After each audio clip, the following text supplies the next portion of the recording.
Hello, folks, and welcome to the start of a new mini-series from the folks at Heroes Die Show. This is going to be, it's not yet, but it's going to be episode 1 of By Any Means. And so we'll do intros and things in a minute, but for now, you're just going to hear us talk about hopefully something other than Fast and the Furious for a bit, and we'll go for like how terrible the newest trailer was for whatever the new one that's coming out is. I haven't even seen it. I didn't even realize there was a new trailer. Oh, it's like the world's worst car showroom, like commercial looking thing. It doesn't even look like a movie trailer. It's literally just black space, car slowly spinning with different people standing by different cars, and that's it. You know, when am I going to learn about a movie that like it's like saying its name, you invoke it? Like this should have been obvious to me. That by saying it, there's a new movie. Well, no, by saying I don't want to talk about it, but I'm obviously going to end up talking about it. It's foolish. It's foolish. It's like that thing, like, don't think about elephants. What are you thinking about elephants? You know, it works just psychology, right? It is that kind of thing. Yeah.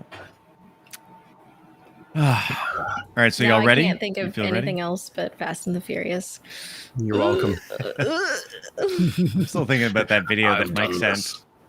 The little kid with the little kid as the writer for the Fast and Furious movies. Mm-hmm. Just playing with the toy cars. That was good. Oh boy, that was good. I haven't seen any of the recent ones. I think the last one I saw was the second one, but I've seen GIFs from them, like ridiculous GIFs of like cars driving off of cliffs and like soaring through the air, and I think that's like all I need to see of them. Grappling off of 2 helicopters. Yeah, I've never actually watched any of them, even when they were realistic. Like, haven't seen any of them all the way through. You wouldn't want to do just one helicopter though if you were grappling your car off of it. Obviously, it's true. Car's not Spider-Man. Right, exactly. Cars aren't Spider-Man. Thank you, Andrew. No. That's exactly what we needed.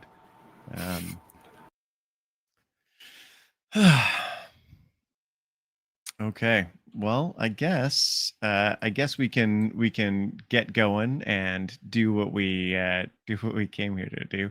On that note, cars aren't Spider-Man, and we're getting ready to begin. You good, Andrew? You good? I think I'm good. I don't know. It depends who you ask. Paula, you good? I'm good. Josh, how we doing? Great. Fuck yeah. Let's do it. Welcome, everybody, to episode 1 of our little mini-series, By Any Means. So this is set in the same world and time as the Best Left Buried series, but represents an offshoot. So depending on when you're catching this, our heroes are probably somewhere around the city of Erosa, and there's been word that things are going on down at a dig site in Schattengrad. And this right here, this is what's going on down at the dig site in Schattengrad. You're gonna find out now. Our heroes don't know, but you're gonna know. So lord that over them in the future. Yeah, my name is Jason. I'm gonna be your game master, as evidenced by my cool title right here. And I'm joined by a super awesome cast and a special guest who's gonna start with Andrew. Go ahead and introduce yourself. Oh, hi, I'm Andrew, and you probably don't recognize this voice, but perhaps this voice here, Heroes Die. I am the voice of the intro for Heroes Die. So, yeah, good to be here. Good times, yeah. The silent clapping, yes, golf claps. Today I'm going to be playing Gilborn Gruffborn. He's a half-elf whose father is dwarvish, so he's got a little bit of a bulbous nose. I don't normally have mutton chops like this. This is to represent the character. Half-elf, he can't grow a beard. He's got the mutton chops, so he's a little sad. But masks it with humor. We call that commitment, Andrew. In fact, take preemptive inspiration for that. Yes, I knew it. It was worth it. Yes. Paula, go ahead. That's all I ever wanted. That's dedication. I love it. Hello, I'm Paula. I am playing Grinda Greybeard. She is a beefy, buff dwarf fighter. She is the lieutenant of the mercenary company that we're going to be playing today. And yeah, she's covered in tattoos. She's about 4 foot tall. She's got shaved sides with a braid down the middle, gray hair, and yeah, she's pretty tough. She's probably the oldest of the group. She's pretty old, but she might be the toughest. Nice. And I'm Josh, and I'll be playing Gron Greentoe. He is another dwarf, if you haven't noticed the theme running through our characters right now. And he's the leader of the Iron Hand Mercenary Company. He was the Graf's right-hand man, and he is a very shiny dwarf. His head is completely clean-shaven, bald, and it glistens in the sun. His beard is overly oiled to where if the light hits it, you might get blinded. And he's wearing plate armor that he polishes regularly. So he's just overall a glowy dwarf. Yeah, absolutely. Absolutely fantastic, folks. Thank you so much. Yeah, so these heroes, these proud dwarven or, dwarf adjacent heroes are part of the Iron Hand Mercenary Company. Originally, in fact, only 6 months ago, all of you left the city of Uthadern for some of you the first time, but all of you almost certainly for the last time, as your group was exiled from Uthadern. You were part of the Iron Hand clan or Clan Iron Hand, a group of dwarves who were loyal to a lord by the name of Kareg Ironhand, the leader of your clan, known to you all as the Graf. The Graf had taken issue with the new queen of Uthadern and had decided to attempt to overthrow her. He began behind the scenes political machinations to foment and lead a coup against her for his own reasons. You all, loyal supporters of the Graf, followed him in this effort, but he was discovered, betrayed and discovered, and all of you were caught, you were tried and convicted of treason. You were exiled from Uthadern and left to die out in the wastes around your home city. A group of you, somewhere around 30, exiled from the city, left and began your expedition through the Flotket Alps, right? And survived. The Graf confided in you, Gron and Grenda, and all of you, that he intended to, instead of or in place of his disgrace, he intended to build Clan Ironhand into a mercenary company, a formidable and fearsome force.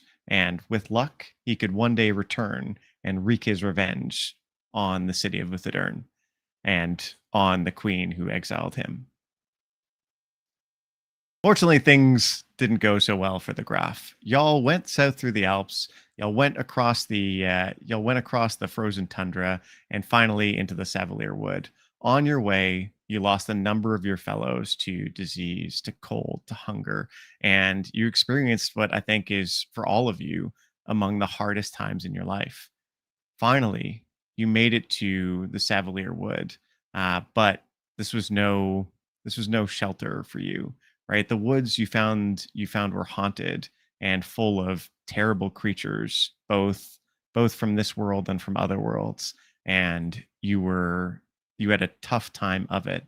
In fact, before leaving the wood, your camp was attacked late one night, and the Graf and a number of your fellows stood and fought in a desperate rearguard action, while the Graf ordered you, Gron, to take the remnants of your people and run as quickly as you could to Shady Creek Run. There, you and your survivors, some left and decided they no longer wanted to be part of your expedition and were going to go their own way. But you three, along with three loyal companions, Hilda, Brug, and Drog, all decided to stick together and honor the Graf's memory by creating the Iron Hand Mercenary Company. From Shady Creek Run, you made your way south to city of Eurosa. There we go. I can remember things. You made your way south to the city of Eurosa, and there you took a contract to go to Shattengrad and do the dangerous but lucrative work of helping the wizards there with whatever their particular strange scheme was. And with that, guys, we're going to cut away to the intro video, and we'll see you in a minute. Ah, old friend, you're here again. So glad you could stop by. Come, sit a while and let's begin. The tale of heroes die. In distant lands are stories made with villains most despised. A tale of magic, strength, and blade, of camaraderie and lies. It's one I know quite well, you see. Perhaps you'll find out why. The legends and the histories remember. Heroes die.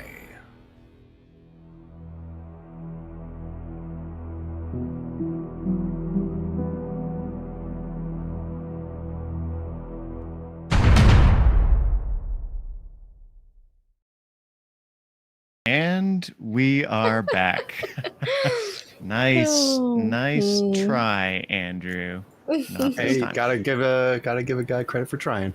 Yeah. Folks, welcome back. We join our heroes. We join our heroes deep within the bowels of the earth. They have entered the lost city of Shattengrad, and they have moved towards this particular dig site, led by guards, righteous brand soldiers. They are entering now a camp, or first a large cavern, within which they see the camp, which will be their home for the rest of this story. Just to give you a sense of this cavern, as you get down here deep underground, the weather has the air is fairly still, and it's gotten significantly warmer than it was outside. Even in late spring, the area around Shattengrad is still fairly cold. But you all now deep underground find the air has gotten significantly warmer, and inside this particular cavern, it's warmer still. So it's pleasant. You could do light t-shirts and it wouldn't be a problem. With all the armor that y'all are wearing, y'all are overly warm at this point. This cavern itself is massive. Now it's not lit, at least not lit by the sun, but you do see up on the ceiling, which is hundreds of feet above you, you do see some bioluminescent fungi growing on some of the stalactites above. Inside the cavern, there is dirt, there is stone, there are stalagmites. The ground slopes down from the entrance towards the camp. Then there's a hill, and you can't really see beyond that. On the ground, on the walls, in some places, there are patches of bioluminescent fungi that add a general dim light to most of the area in which you're walking. As dwarves, all of you are fairly comfortable with this level of lighting, and you're able to see most of what you're looking at fairly clearly. But you can see how this place would be rough for those without your particular gifts. Ahead of you, so the soldiers get you to the entrance of the cavern and look over and go, you can find the camp right there. They point down and indicate that you should continue moving towards it. Before we get down to the camp, I'd like each of you to take a second and describe what an outside observer, what some of these guards see as you're walking down.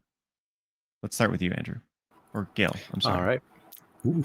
So Gil or Gilborn, depending on who you're asking, he's got this wild mane of red hair going back with these kind of bushy mutton chops, a little bit bushier than the ones that I am sporting now to feel a bit more in character. Very clearly half elven. The only dwarven features really is just a slightly more rugged face and a bit more bulbous of a nose, but otherwise just generally a half elf. Stands about 5'2", wearing this kind of studded leather armor that covers more of his body than the average set of studded leather. Almost like there's these articulating plates of leather that just kind of make up a huge covering over his body, leading to these kind of fur-lined inside gauntlets that are wrapped with these golden chains. And from it, small engraved runes go along each of his gauntlets and kind of lead up to his shoulder pads, where they're also ringed with the same runes. It's very much like a slightly smithed, slightly leatherworked, arcane set of armor, if you will. Nice. Yeah, so Grenda Greybeard, she's about 4 foot tall, very stocky, very wide, very strong, very obviously strong. She's an older lady. She's got a kind of weathered look about her. She's also covered in tattoos. She's got tattoos on her face, on her chest, on her arms. Her head is shaved on the sides, and she's got tattoos up the sides of her head. The hair down the center of her head is braided in this very tight braid. It goes down her back. She's wearing full plate armor. And she carries a war pick called Skull Splitter. And she's kind of quiet, and she stares a bit too much. She spits a little too much. But to her friends, she's very loyal and very brave companion. And Gron stands probably about 4'8". We'll say 4'8.5". And he's pretty particular about things like that. He is very much a by the books kind of person, and he's always carrying his two-handed warhammer. His plate armor is practically a mirror with just how shiny it is, and he's always cleaning it. But he would be standing and take a deep breath and just say, "It's good to be underground again," and look at his companions. And even in the dim glow of the fungi, you can still practically make out your reflection in the bald part of his forehead. And yeah, his head is completely clean shaven, and the only hair visible is a very long, oily, dark red beard. That's absolutely amazing. All of you take inspiration if you don't have it for those fantastic descriptions. Do I get double inspiration? No. But good question. You already a fearsome lot, are joined by your 3 companions, Hilda, Brug, and Drog. So Hilda, a dwarven woman, almost 4 feet in height, is notable for a couple things. One, she has no hair on her head, no eyebrows, no eyelashes, no, gently braided beard, right? Nothing. You can't see any hair on Hilda anywhere. Like her other 2 companions, she's wearing a good suit of chainmail that's clearly seen a lot of use.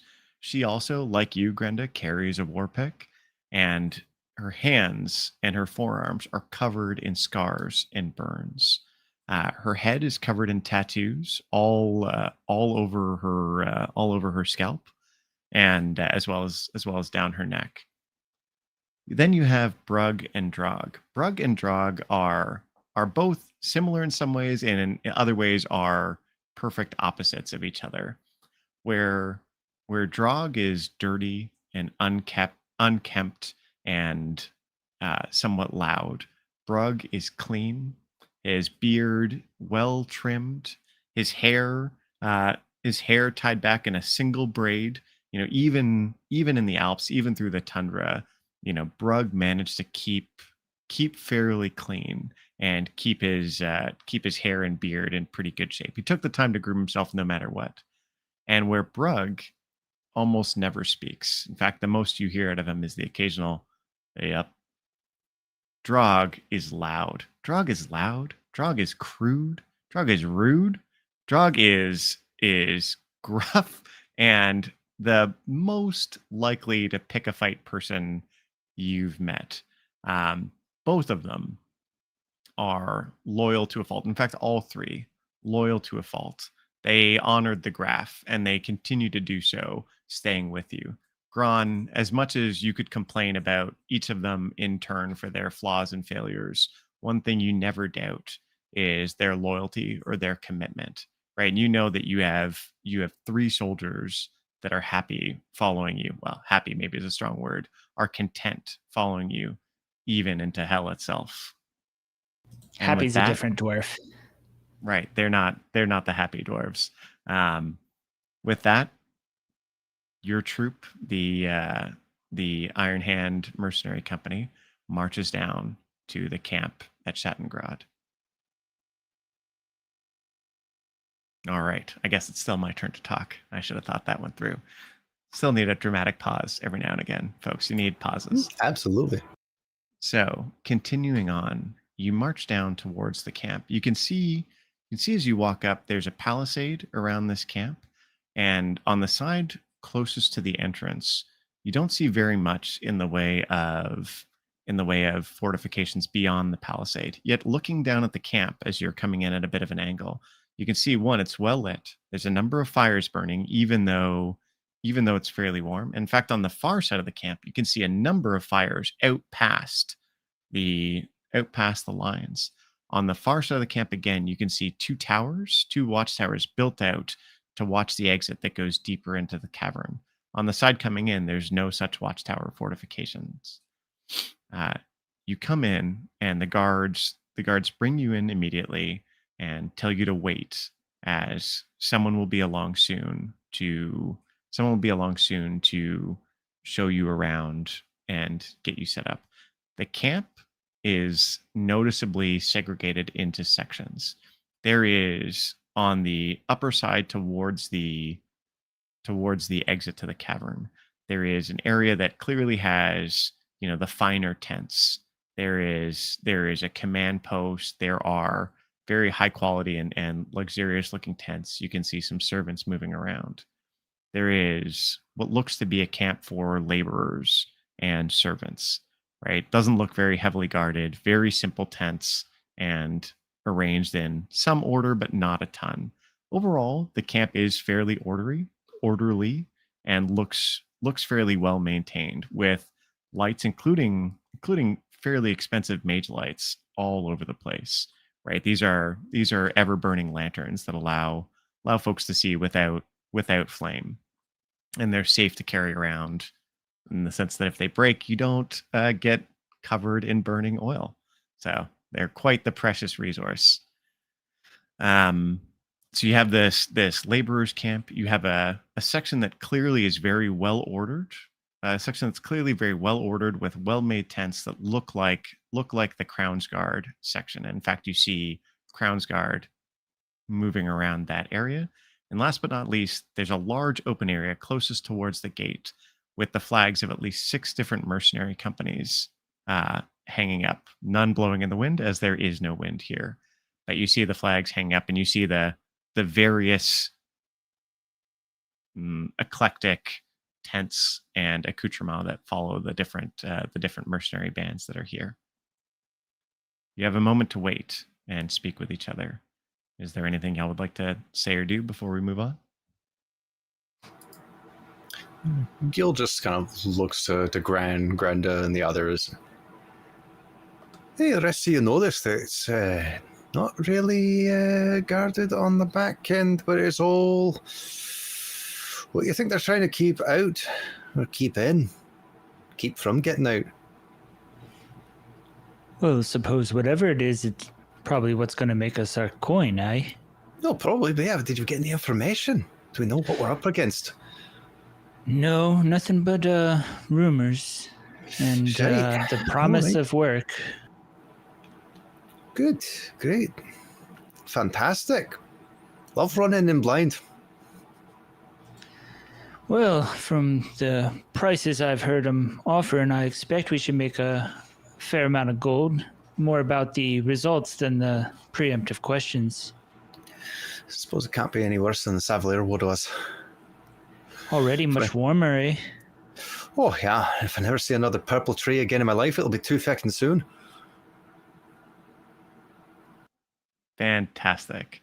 You hear Drog already complaining about the temperature. It's too goddamn hot in here. What sort of nonsense is this? And as Drog is grumbling and Hilda gives him a punch, you see a woman walk up to you. So there is approaching you. There's a half elven woman. She's wearing very fine clothes. They don't look like nobles' clothes. They look like a uniform, but a very fine uniform. It's largely black material with silver trimmings around it. There's a little pin of some sort of rank insignia on the left, whatever this area is, forward shoulder. Someone give me the name for this. Collarbone. There we go. Yeah, near the left collarbone, left side of the collarbone. Thank you. In chat, folks, feel free to make fun of me for not knowing what that should be called. So you see her walk up. She's got a rank insignia, and she smiles warmly at you all as she comes up. She goes, Hale, you must be the Iron Hand company. Is that right? Aye, that's us. And then, are you Gron? Gron Greentoe of the Graf's Gargantuan Garrison. Extends a hand. An honor. And she shakes her hand.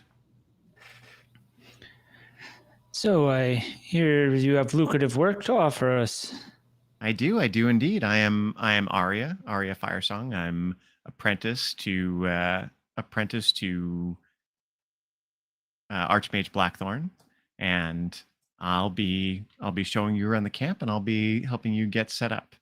You shouldn't have any business in the camp until tonight, so you have the rest of the day to make yourselves at home. Okay? Much obliged. Quick tour of the camp. Aye, lead the way. All right. Well, so here you can see the laborers section. If you have any needs, you can speak with them directly, or of course contact myself or Thorn, and you'll meet Thorn later today. He'll be giving the briefing this evening. This here, and she walks towards the fancier tents. This is the command post and where the magisters stay. You can, if you need something, approach one of the guards, and they'll be able to bring you in or bring someone to you. Fair enough. So we don't get to see the finger wigglers directly, then. I'm the only finger wiggler you'll see on a regular basis, but as needed, the Archmage is happy to get involved with things out in the Barrowlands, especially if you find anything interesting. All right. If we ever going to get a chance to meet the Archmage, I'm something of a wizard myself. I'm sure. Well, find something interesting out in the Barrowlands, and I'm sure she'll be interested to meet you. All right, perfect. Wants to know what's out there and what we're facing, yeah. Absolutely. I take it you haven't heard too much. No, we're going in rather blind. Well, we like to keep things, or at least what's happening here, a little bit under wraps, but Thorn will give you a briefing soon enough. All right, carry on. Excellent. Speaking of which, and she pulls out a purse and she hands it to you, Gran. Here are your wages for the first week, paid in advance as agreed. He judges the weight just based on, without opening it up, puts it in his pockets and says, much obliged. Yeah, it feels comfortably heavy. In fact, your purse is heavier than it's been in a long time. As you were kicked out of your city with nothing but the clothes and armor on your backs, right? And a very small amount of food. All right. She continues to take you through the camp. She goes, this here is the Righteous Brand camp. You are not to enter it without an escort, as they prefer to keep the mercenaries to themselves. This is the public public chow tent, so you can come here for food anytime you need. There's the quartermaster over there if you need some supplies. And here's the hospital tent should you need it. You're welcome to stop in, although I'd suggest avoiding it unless you have no other choice. Are the services complimentary? And gestures towards the hospital tent.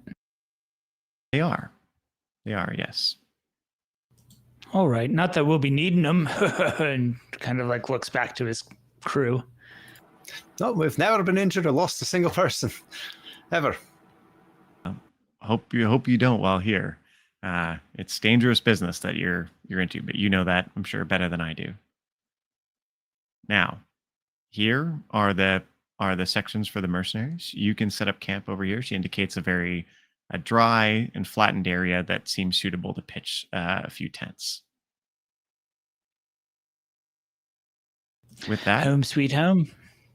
With that, Thorn should be by around dinner for a briefing.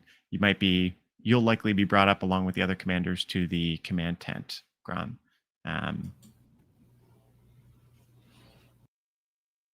And that's about it. All right, then. Suppose, Drog and Brug, why don't you start assembling the tent? Perhaps we'll go fetch us something to eat. Yeah. Brug just grunts, and Drog starts complaining immediately. Arya looks at you and says, well, if there's nothing else, you can find me up by the command tents or wander around. Just ask for Arya, okay? We will. All right. Good day and good luck. She walks away. You As too. Oh, shit, she's not going down there. As she turns to walk away, Gron pulls out the coin purse and starts divvying up, equally dividing the money amongst the 6 of them. Nice. That brightens up Drog's attitude significantly. All right, then. And I'll start making my way towards the mess hall. We'll follow. Absolutely. There's food there. Yeah, nice. You enter into the mess hall, and you're a little bit after breakfast, so there's not much of a line. You see that a lot of the tables are filled. It's a number of mercenaries, folks that really you haven't spent a lot of time outside of Uthadern, which is a fairly isolated place. So you haven't met a lot of non-dwarves in general. Being said, there are some unusual looking dwarves here. There's a number of half-orcs, people, humans of a number of different varieties and different ways of dress, different styles of armor and weapons. Like this is a strange place. Among that group, there is a table full of about 8 gnomes, all wearing, light studded leather armor, and all carrying on their hats these long braided ropes, with one end seems to be like slow burning, like there's a coal on one end all the time. Gil, you recognize this as some kind of slow match, right? Like a ready flame that you could always use, or not flame, but a ready little burning bit that you could use to ignite something. Okay. Yeah, like the spaghetti stick to light a candle. Kind of, but thicker and burns a lot longer. Okay. You'd expect something like this might burn for upwards of 8 hours. Oh, that's pretty good. Yeah. You're able to get food, so they serve you meals, and there's food.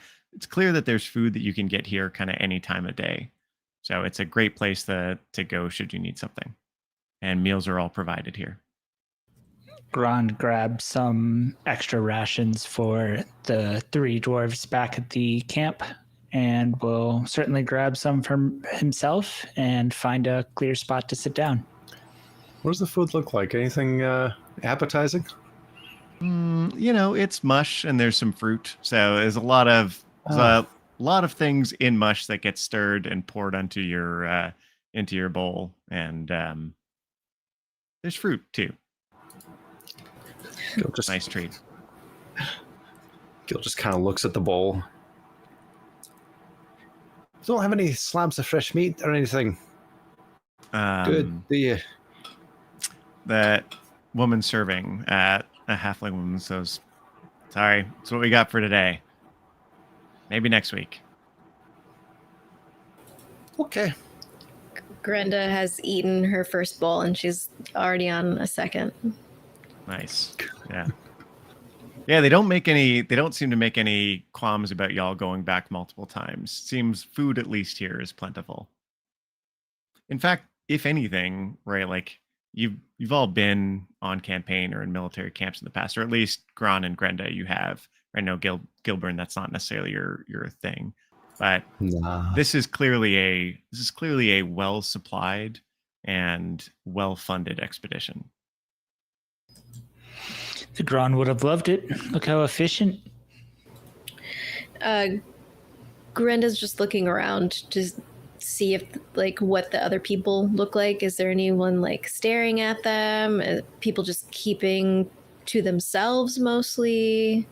Yeah, great question, Grenda. So there are a lot of folks giving y'all looks, especially some of the other dwarves, as their style's way different, and they don't seem to recognize you as you don't seem to recognize them. It's a bit unusual. That being said, you do notice that the groups tend to stick to themselves. It's a little bit cliquish. If anyone stares too long, she will stare at them until they stop looking and spit intermittently as necessary. Awesome. Yeah, it's a dirt floor in here, so it's not that weird that you're spitting inside the tent. A dwarf actually does walk over and come up, and he goes, "Hail, strangers!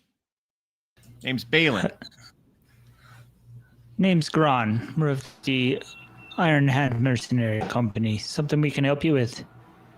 You don't. I can't say I recognize any of you. You mind? Well, your type. I mean, no offense, but where y'all from? Previously hailed from Uthadorn. What do you mean your type? No offense, long ears. I mean the dwarves here. Whoa. Now, we're all dwarves here. Yeah. You said, My father was Grufkin Gruffborn. I'm as dwarven as anyone else. Grenda just kind of pushes her bowl a little bit away from her. I could Well, smith now- you under the table. I feel like I've stepped on my own foot here, so I'm just gonna back up a little bit. So I just can't say y'all are an unusual looking bunch, is all. But maybe I'll just leave you to your business.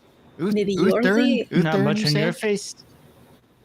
Not much on your face is typical either, Maybe friend. you're the unusual looking one. Huh. Well, all right then. Good meeting you. Where was it you said you hailed from? Oh, yeah, I'm from Grimgalier. Here in We got a the Grim Galerian here. Well, it makes sense why you can't recognize a dwarf right here.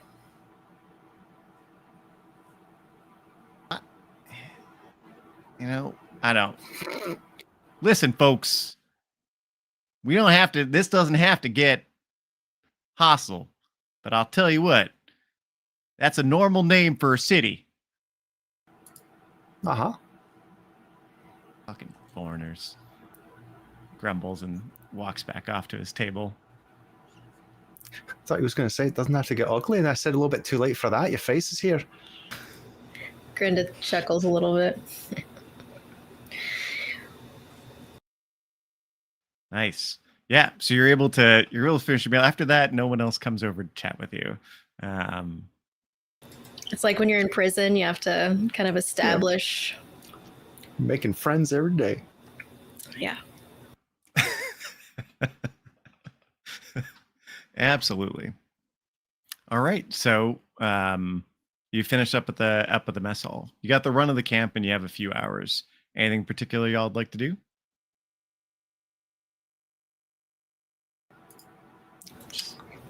Just look around, see if there's anything interesting happening.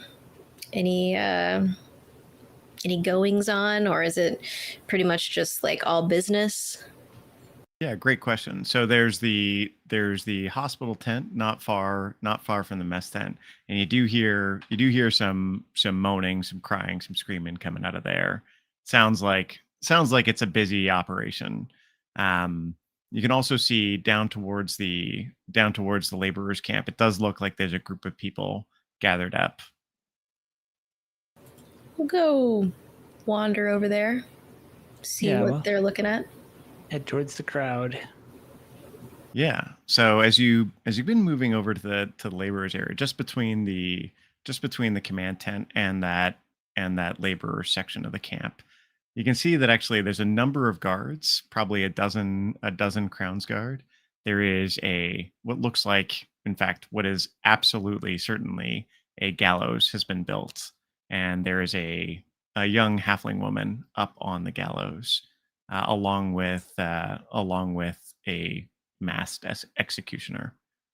She has a noose around her neck, and in front of the crowd there is a captain of what you can only assume is the Righteous Brand soldiers standing out front reading charges.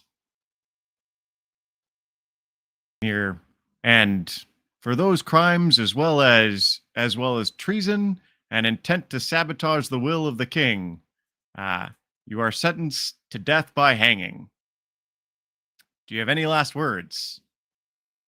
The young halfling woman looks at the crowd.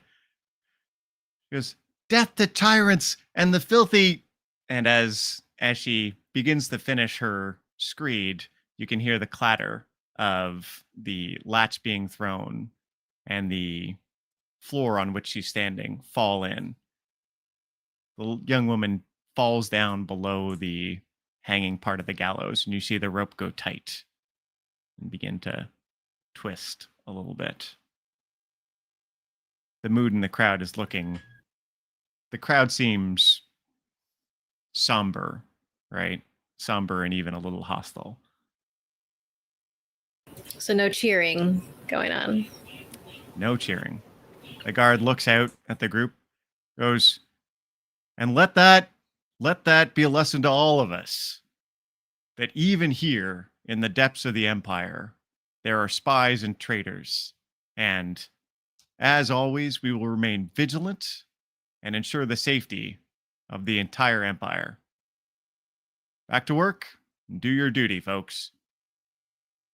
And the guards begin trying to disperse the laborers.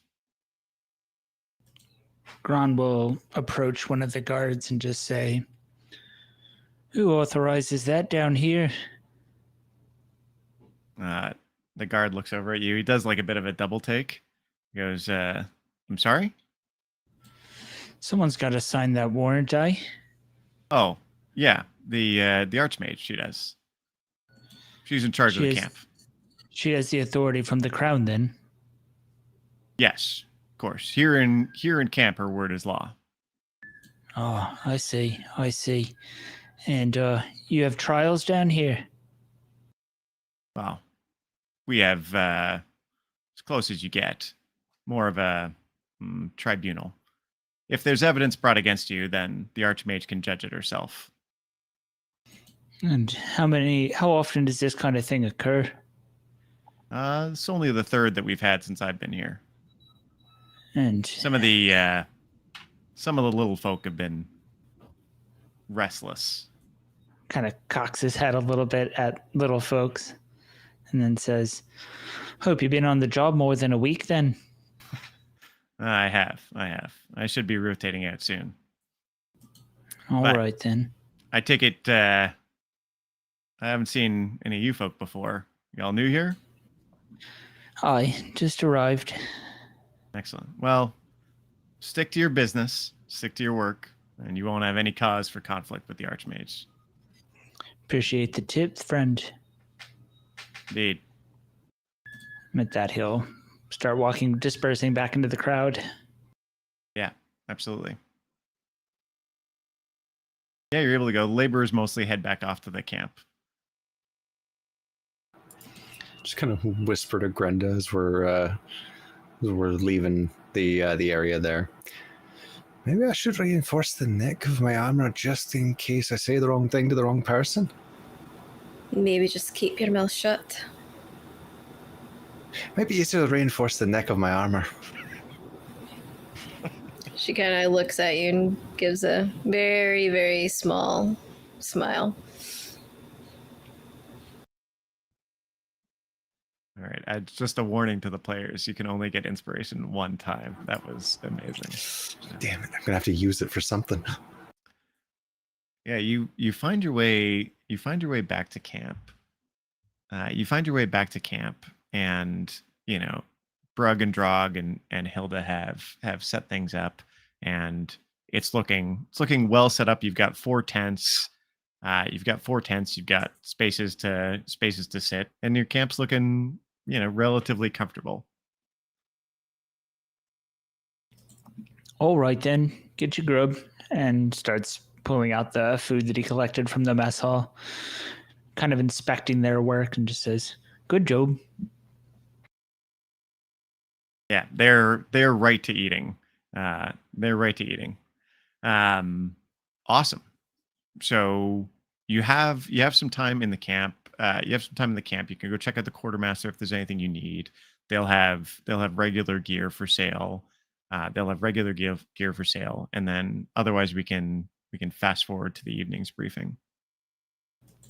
Gron would have told the 3 that remained back at camp about keeping their nose clean and head down, just as a warning to them not to step out of line, because capital punishment seems like it's readily available at the fingertips of the guards.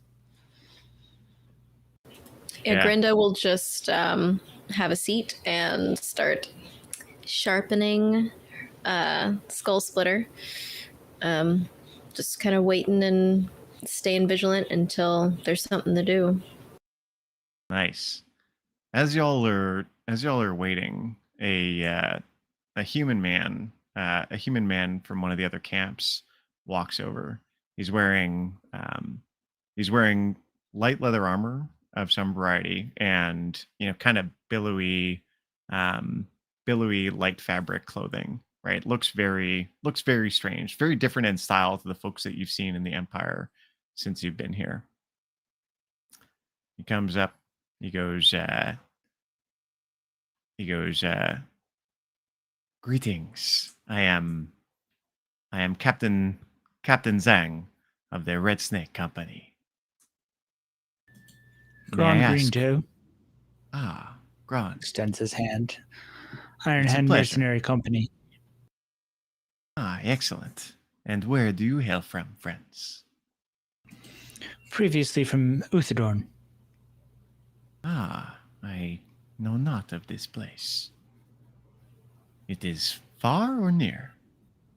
You came all this way for a geography lesson then? I am merely curious, Gron. From the north, friend. We're from the north. I see. I am from the east. Didn't ask. Very well, then. In that Something I case, can help you with. I guess not. No, I simply wish to learn more about who my companions on the field might be. But maybe we will learn out there. Aye, maybe we will. Maybe we will. Great, yeah. He heads out. Well, you Yeah. seem nice. Yeah, friendly bunch. Yeah, a little too friendly maybe. It's is no one else fucking terrified that we don't know what the hell we're going up against? Yeah, seem to be a little light on the facts here. Yeah. It's dark, so I imagine cave things, but like, that's a broad spectrum right there. Aye, it is. Looks over in the distance towards the medical tent. Didn't quite much like the sounds coming out of there either.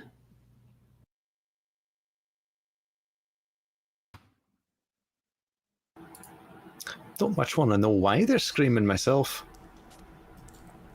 I'm afraid we might learn soon enough. Let's not. Now, they're offering coin. Oh That's yeah, what no, we I'm just need. saying let's just not get hurt enough to have to go there. Aye, there. We've lost enough of our lot. Just kind of holds up his right hand, like hidden under the leather gauntlet. I can only get so many prosthetics. As long as no bears with bones coming out of their spines, I think I'll be okay. I don't want to lose the other one. Now, when is it that the bears hibernate? If we're going into a cave, I guess there could be bears. I don't know if they know what season it is when they're underground. It's always kind of rock o'clock down here. Aye.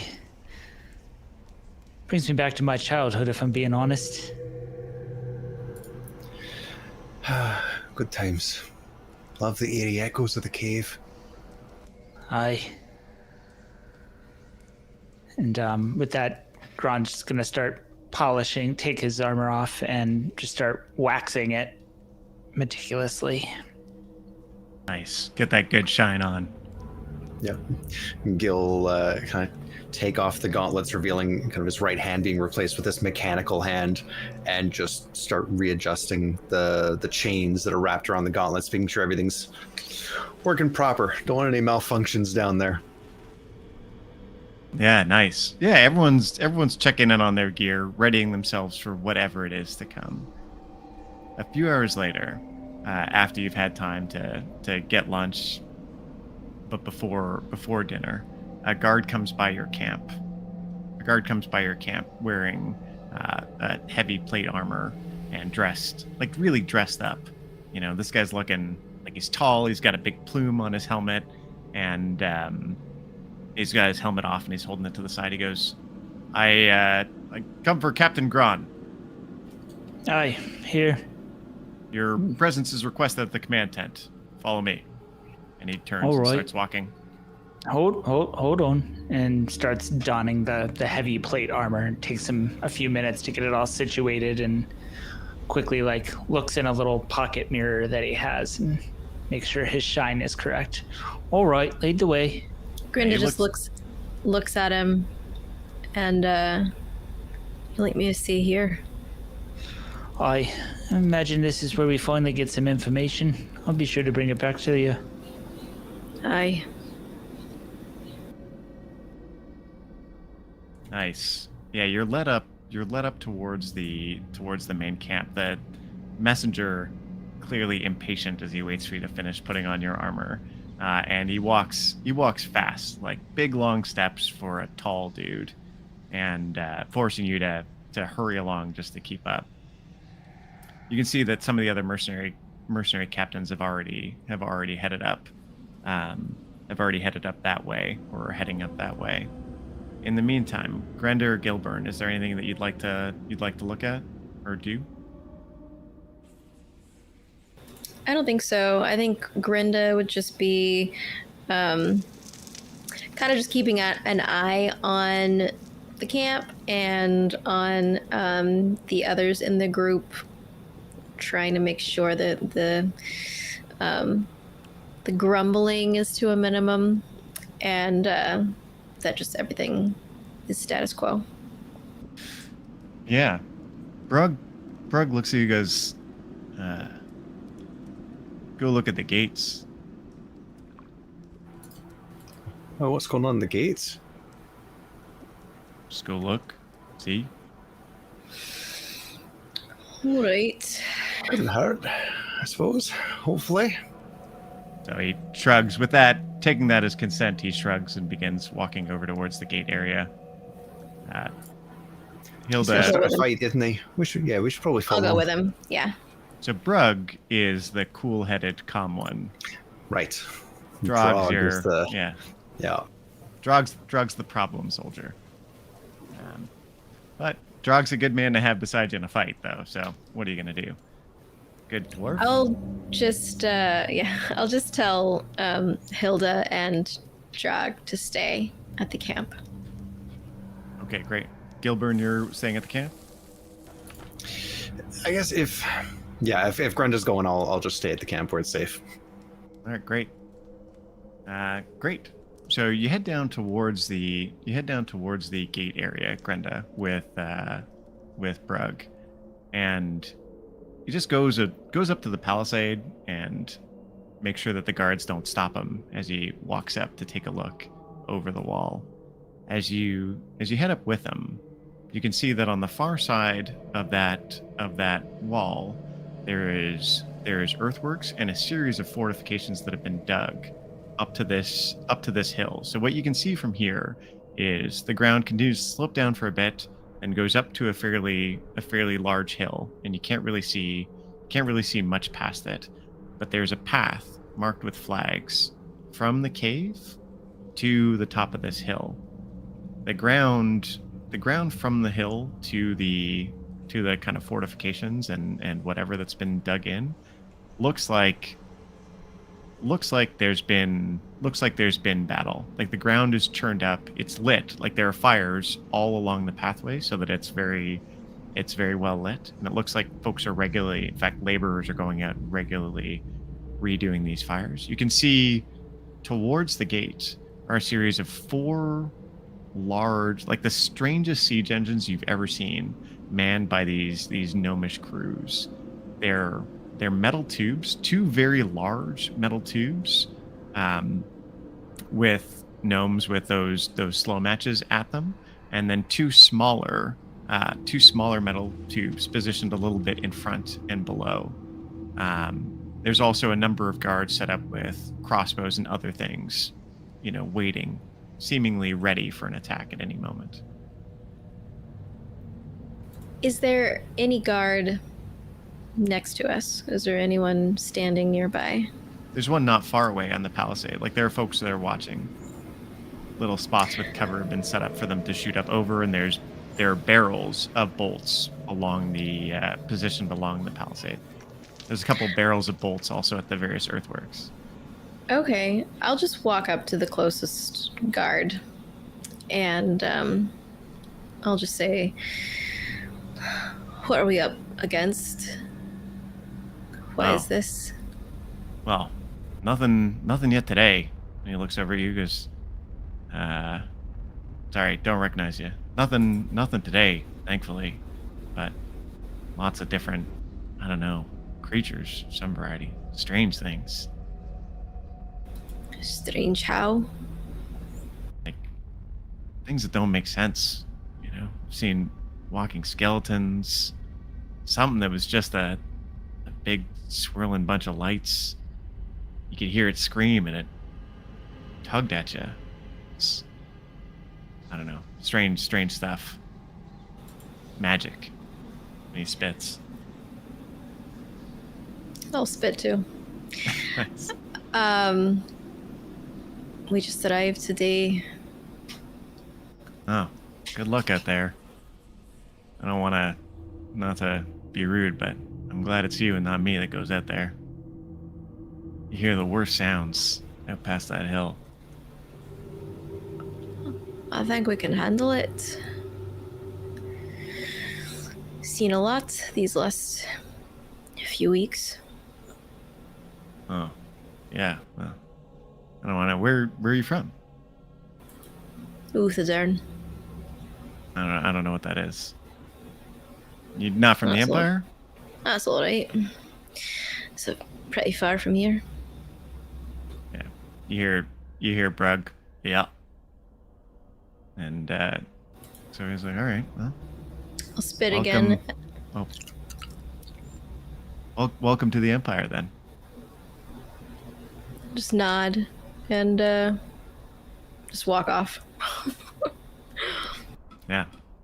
He resumes watching. Brug wants to hang out for a bit and watch Brug doesn't seem inclined to move unless you make him, and he's just watching out, looking at the earthworks and stuff. Sure, I'll stay with him. I'm not engaging with anyone in anymore. conversation. Yeah. I know I'm not there, but I do have a question. Is the implication that the gnomes use the wick on their hat by like taking it off, or do they like lean in with their head to light fuses? Like how does the wick work? Yeah, I think it's going to Or is it depend very unclear? much on how far it is during the day. But no, I'm going to talk about this because I've been thinking about it a lot. So depending on length, they either grab it and bring it to the powder pan, powder tray, or they take it off. So earlier in the day, they can just grab it, bam, put it in. Later in the day, they got to pull the whole thing out and use You it. saying work gets harder near the end of the shift? I'm saying the slow match burns down, but we'll see if work gets harder or not. Oh no. So, Gran, you are brought up to the command tent. In it, there are a number of officers. There's a bunch of seats. There are some maps up on the wall, and you, for the first time, see a map of the cavern.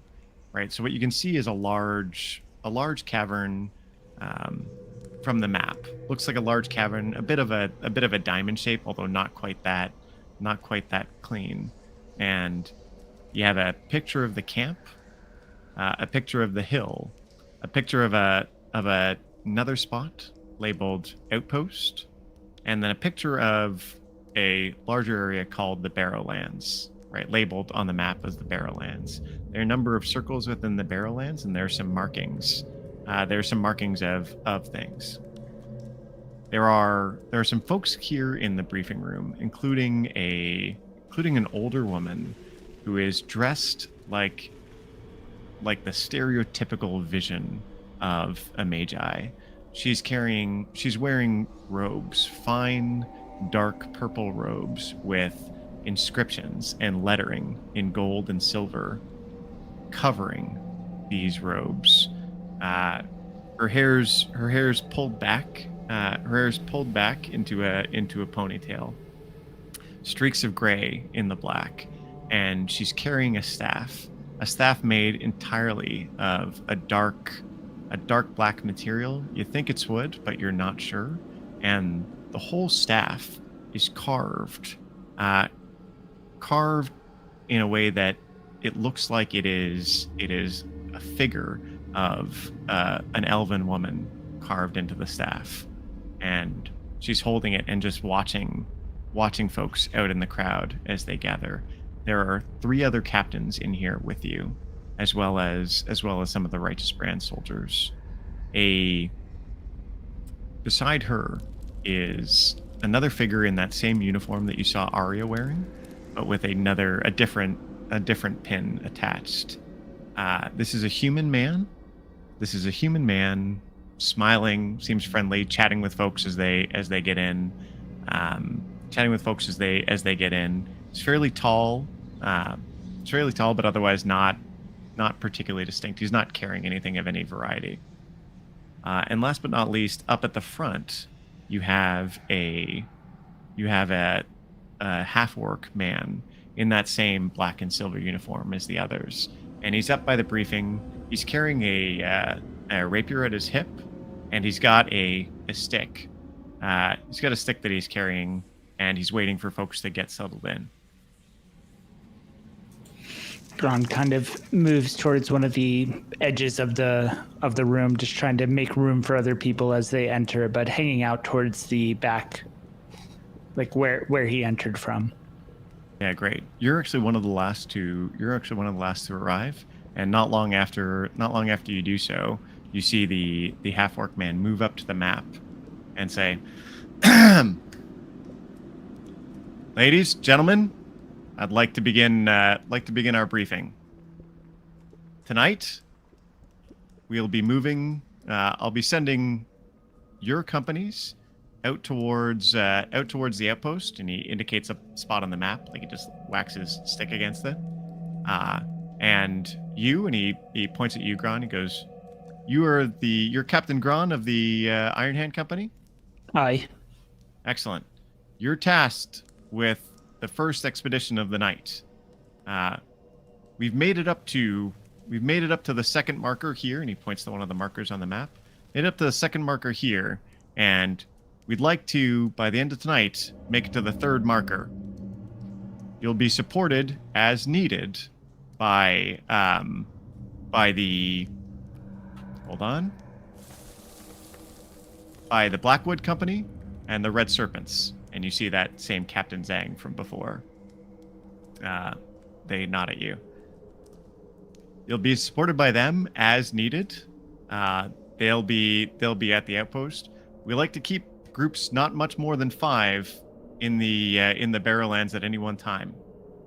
Now, if you need to withdraw, he looks at everybody. If you need to withdraw, be sure you have a good distance from anything following you. The Falcon teams, and he indicates some positions on the map not far from the gate. The Falcon teams are sighted. Take anything coming down that road from the hill. And if you're in their fields of fire, when something's coming down, they will fire on you. Now, the Blue Suns sent a team out this morning, and they haven't been heard from since. So you are to keep an eye out for any Blue Suns while you're out there. Bring them back if you can, but they're not the priority. If they have any artifacts, or if there are any new burrows uncovered, you are to report back immediately. Everyone understand? Gron raises his hand. I got a question. All this talk of expediting or withdrawing or people not coming back, what is it that we'd be expediting towards or withdrawing from? Oh, great question. Sorry about that. Forgot that you're new. These are the Barrowlands. Indicates the setup. We found here, in the old city of Shattengrad, an ancient burial ground, and something is at the center, and he points at the center. We have some structure. You and your companions are contracted here to help us make a pathway through safely to that central structure. So far, we've seen a number of creatures arise out of the barrows, largely various undead and spirits, but more than a few constructs. We suspect that there are some devils and demons in the barrows as well, but we haven't met them yet. Those out there give no quarter and ask for none, so be careful as you move out. Aye, thank you then. On top of it, watch for traps. These Barrowlands have been seriously and heavily trapped. If you see these red markers, it means a trap has been identified in the area, and you are to stay well clear. Where do we get the red markers then? In case we need to mark the traps of our own. We'll send some. We'll go to the quartermaster. He can provide you with. Provide you with path flags, as well as trap markers. Although, usually, when the mercenaries find traps, you find them the hard way. But if you get lucky and see something, then please put a marker down. We can send surveyors out to double check later. Aye. You'll have no support tonight. So, other than the mercenaries, none of the magi are involved in tonight's effort. This is routine. On that note, we have seen a specter or creature of some kind around the barrows recently. We think it escaped from one of the larger barrows in the last night or two, and it may be what cost the Blue Suns their men, if they're indeed dead. So be on alert. About how many Blue Suns are out there? Well, there were a dozen between the outpost and the field, although we haven't heard word back from any of them recently. All right, then. If there are any at the outpost, you are to relieve them, and Red Serpents, you are to make sure that they get an escort back to the camp. The Captain Zhang of the Red Suns just inclines his head. I'll draw you a map then so you can find your way back. Just, like, gestures towards the red serpent guy. Yeah. He smiles at you. Goes, of course. Thank you. All right. Any more questions? No, think that about does it. All right. Have you all move out within the hour? Be at the front gate. All right then. Start making my way back to my friends. Yeah. You're escorted out of the command area and then left with the other captains. Yep, I'll make my way back towards. Actually, based on the layout of the camp, would I pass the quartermaster on the way? You can would- very easily. All right, yeah, I would go there and try to pick up some flags. Yeah, absolutely. So they've got some for you. They've also got bolts and weapons and sharpening gear and all that stuff. So if you need anything done, need anything repaired, this is the place to go. I'll make a note of that, but not spend too much time discussing his services or anything like that. Just trying to get the troops together, but take a mental note of the kinds of tools he has so I know the services he offers, he or she. Yeah, absolutely. Yeah, it's a whole team of folks. So there's 4 folks in the quartermaster's tent at any one time, but they get you some flags and you're ready to go. Sounds good. Yeah. All right. So you begin heading back to camp. Grenda and Brug. Gil? No. Brug's not really. Brug doesn't count, but Grenda and Brug, you're there together. Oh. Well, he counts, but I don't have to talk to him because it's in my head. You know what I'm saying? So you're there at the gate, and you hear this boom from further in the cavern, like this large eruption sound. And as you wait a moment or two, you can hear some dirt begin to rain down around you. You see the guards on the palisade begin to get down cover and start looking really serious. I'll But- get down as soon as I see other people getting down, taking Yeah. cover. Yeah, Brug ducks a little, but he's still looking intently. And before long, you see coming over the hill at a desperate run, a group of six folk, just going for all they're worth down this hill. Not far behind them, you see 2 gigantic armored figures crest the hill and begin moving down towards you. As they get into the light, you see these are at least 12 to 15 foot tall skeletons wearing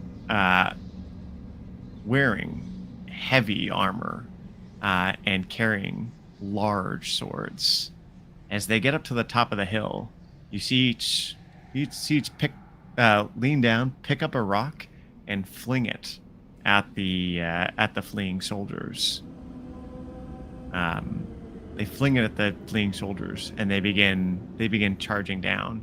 They're still out of easy range for the crossbows, and nobody's started shooting yet. You see some of the mercenaries fall as the rocks fall amongst them. These giant skeletons begin charging down the hill, swords raised, and begin catching up to the slowest of the mercenaries. And as they do so, you hear this explosive eruption as the Falcons speak for the first time. These are cannons. And they give you the smokes and bangs. There is this huge cloud of smoke as the positions erupt, first with flame and then looking out, devastation on the road. You see 2 of the mercenaries, dazed, continuing to stumble forward. The giant skeletons are riddled with shot of some variety One of them is blown to pieces, but the other is still dragging, now dilapidated, dragging itself forward towards the others. The guards on the ramparts and at the earthworks begin shooting crossbows for all they're worth at the remaining skeleton, finally bringing it down as you see the crews working desperately to reload their cannons in time. 2 mercenaries make it back to the gate, but only 2 that you see.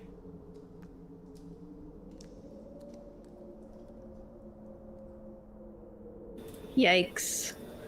How many were there? Like 2? There's probably left? 6. Okay. Probably 6 coming down the hill. It looks like the cannons got the bulk of them, and of course the giants got some of the others. Oh no. Okay, I think Grenda at this point would just walk over to the gate and just try to see, like, not try to talk to anyone really, but like just looking to see if she can gather any information. Like, did these 2 remaining look injured? Like, are they walking in? Like, are they Yeah, you see them doing okay, stumbling. or- You see them stumbling towards the gates, and some soldiers go out and help bring them in. Now that the giants are down, a few guards, a squad of guards goes out, spears and shields, and begin poking at the skeletons, making sure that they are genuinely dead, and or more dead, re-dead, whatever. You get the point. But a few of them bring in the injured mercenaries. As they get closer, you can see one of them is bleeding pretty badly. The other just looks stunned or in shock. These are both humans. They're wearing good heavy armor, some kind of chainmail, and they're looking rough. They are taken. Oh, sorry. Oh, I was just gonna say, does it seem like, I mean, it seemed like people were prepared for this, like people were getting down when they heard the noise, but does it seem like people are shocked or stunned that, like, that this happened, or like this happens every day, or like it's pretty normal? The guards seem well practiced. These Righteous Brand soldiers seem like they have a routine. Like, this looks like a very well drilled or well practiced activity. This combination of Falcon Fire with troops coming in afterwards to finish the job. Got it. You get the impression they've done this a number of times before. The mercenaries are led away towards the medical tent. I'll just walk over to Bragg and nudge him a little bit. Maybe go back to camp. Yep. Probably going out soon ourselves. Mm. Just start heading back. He follows you. Hey, you get back to camp and you arrive there around the same time as Gran and Gilborn. You do hear the explosions, and you can see smoke billowing out from the front gates. It kind of rises up and slowly drifts over your camp. You can smell a strong sulfur smell from it. What the hell's was going on over there? 2 giant skellies came in. They were exploding. They got exploded. Oh, I suppose that's all right then. They got the mercenaries too. 2 left, Ooh. but casualties of the Falcons. Better than us, I suppose. Yeah, I suppose they weren't kidding when they said that they wouldn't hesitate to fire on one of the mercenaries. Oh boy. Best keep our wits about us when we're coming and going then, eh? So don't have anything telling us when we come back then, I suppose. Fight or die. Well, I finally got word about what it is we're going to be doing, at least for tonight. Looks like we're going to lead an expedition into the Borderlands. Turns out that some folks that were sent out there earlier didn't come back, so got to keep our wits about us for sure. But holds up some of these flags. Seems that these ones are meant to mark traps, and holds up the other set. These ones are meant to mark the safe path. Kind of distributes a few out to everyone, so they have like one or two of each. Make sure you don't set it off when you're putting the flag next to it, though. Fair point. Drog looks over you, goes, well, how do we know when there's traps?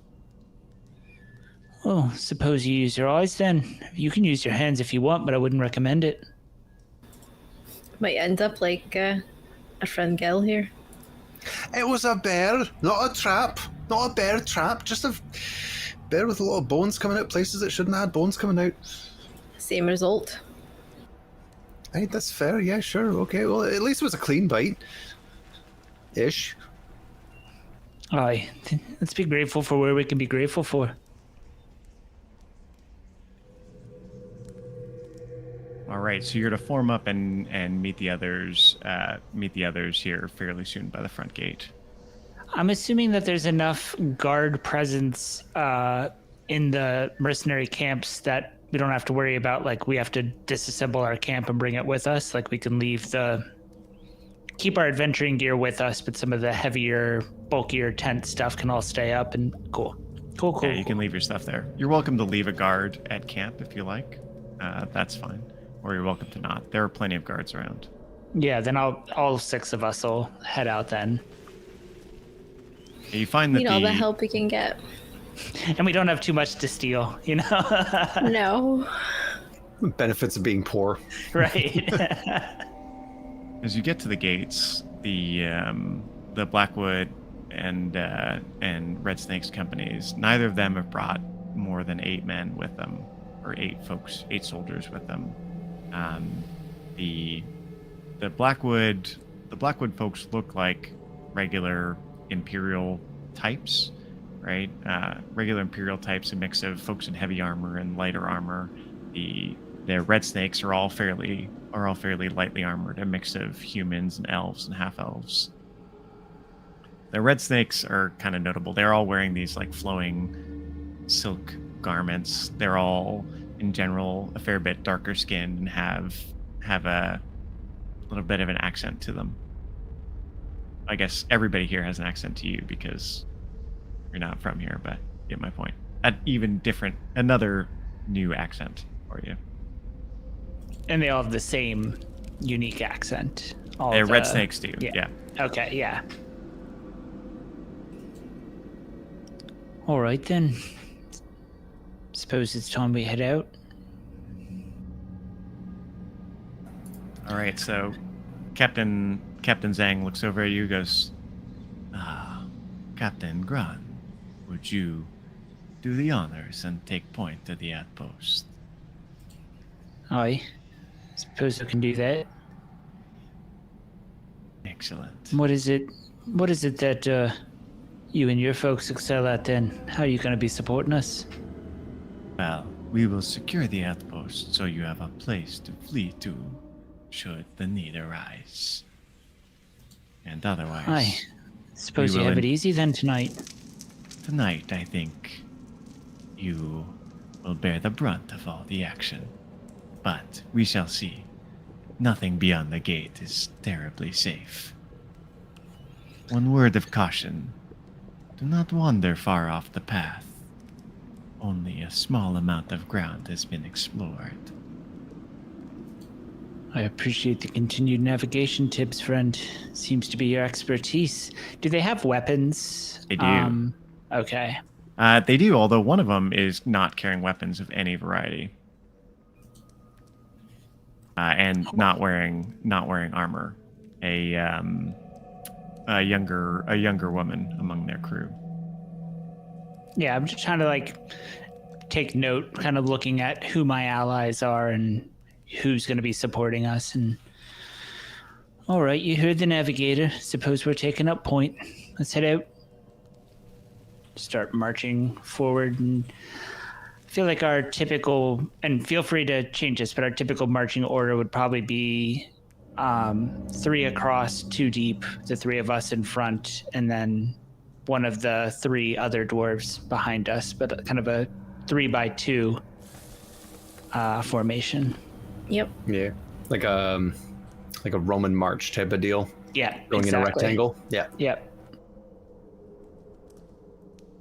Okay, great. Yeah, great. So you're marching out. You go along the hill. You can see the bones and armor from these giants. They're big. Now some of them look like they've been ripped apart by the shot. Like, so some of these thick bones are broken, and you can tell they're old and a little bit brittle. The armor they're wearing is of a very old style, right? Things are strange here, but you don't recognize this. You don't recognize the style at all. And you make your way up the hill. There's still 4 bodies out here from the Blue Suns folks that weren't able to make it up the hill or make it to safety. One's been crushed by a rock, but 3 of them have been riddled with some kind of shot from the cannons. It looks like they're firing a bunch of metal pellets. As you can see, some of the shot still out there. Are there flags around? Yeah, so there are white flags marking your path, right, or the safe path. You don't see any red flags up until you get to the top of the hill. Yeah, just keep following the white flags then. You get to the top of the hill, right? Now you can look back and you can see the camp and you can see the fires burning, and there are fires up on the hill.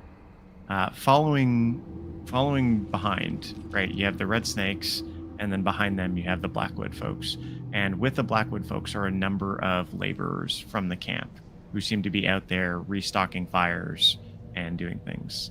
As you get to the top of the hill, the Blackwood folks stop there and seem to just set up a position on the top of the hill. Their leader looks at you, goes, I'll hold here till they're done with resupply, and then I'll meet you down at the outpost. All right then. All right, good luck. I'm much obliged. Yeah, Good luck to you too. just nods. Brenda spits. He nods soberly at you, and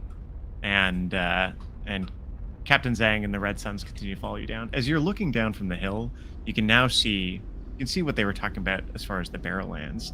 There are a number of rings of these bumps, little hills out of what is otherwise a low and flat ground.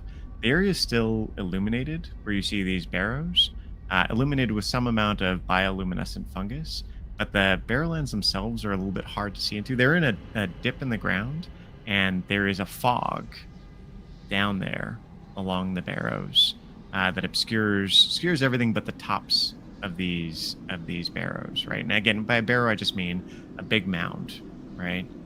A big mound. You can see at the center of these rings of mounds, there is a structure, like a temple of some kind, stone, clearly well built building that looks like it's in great shape.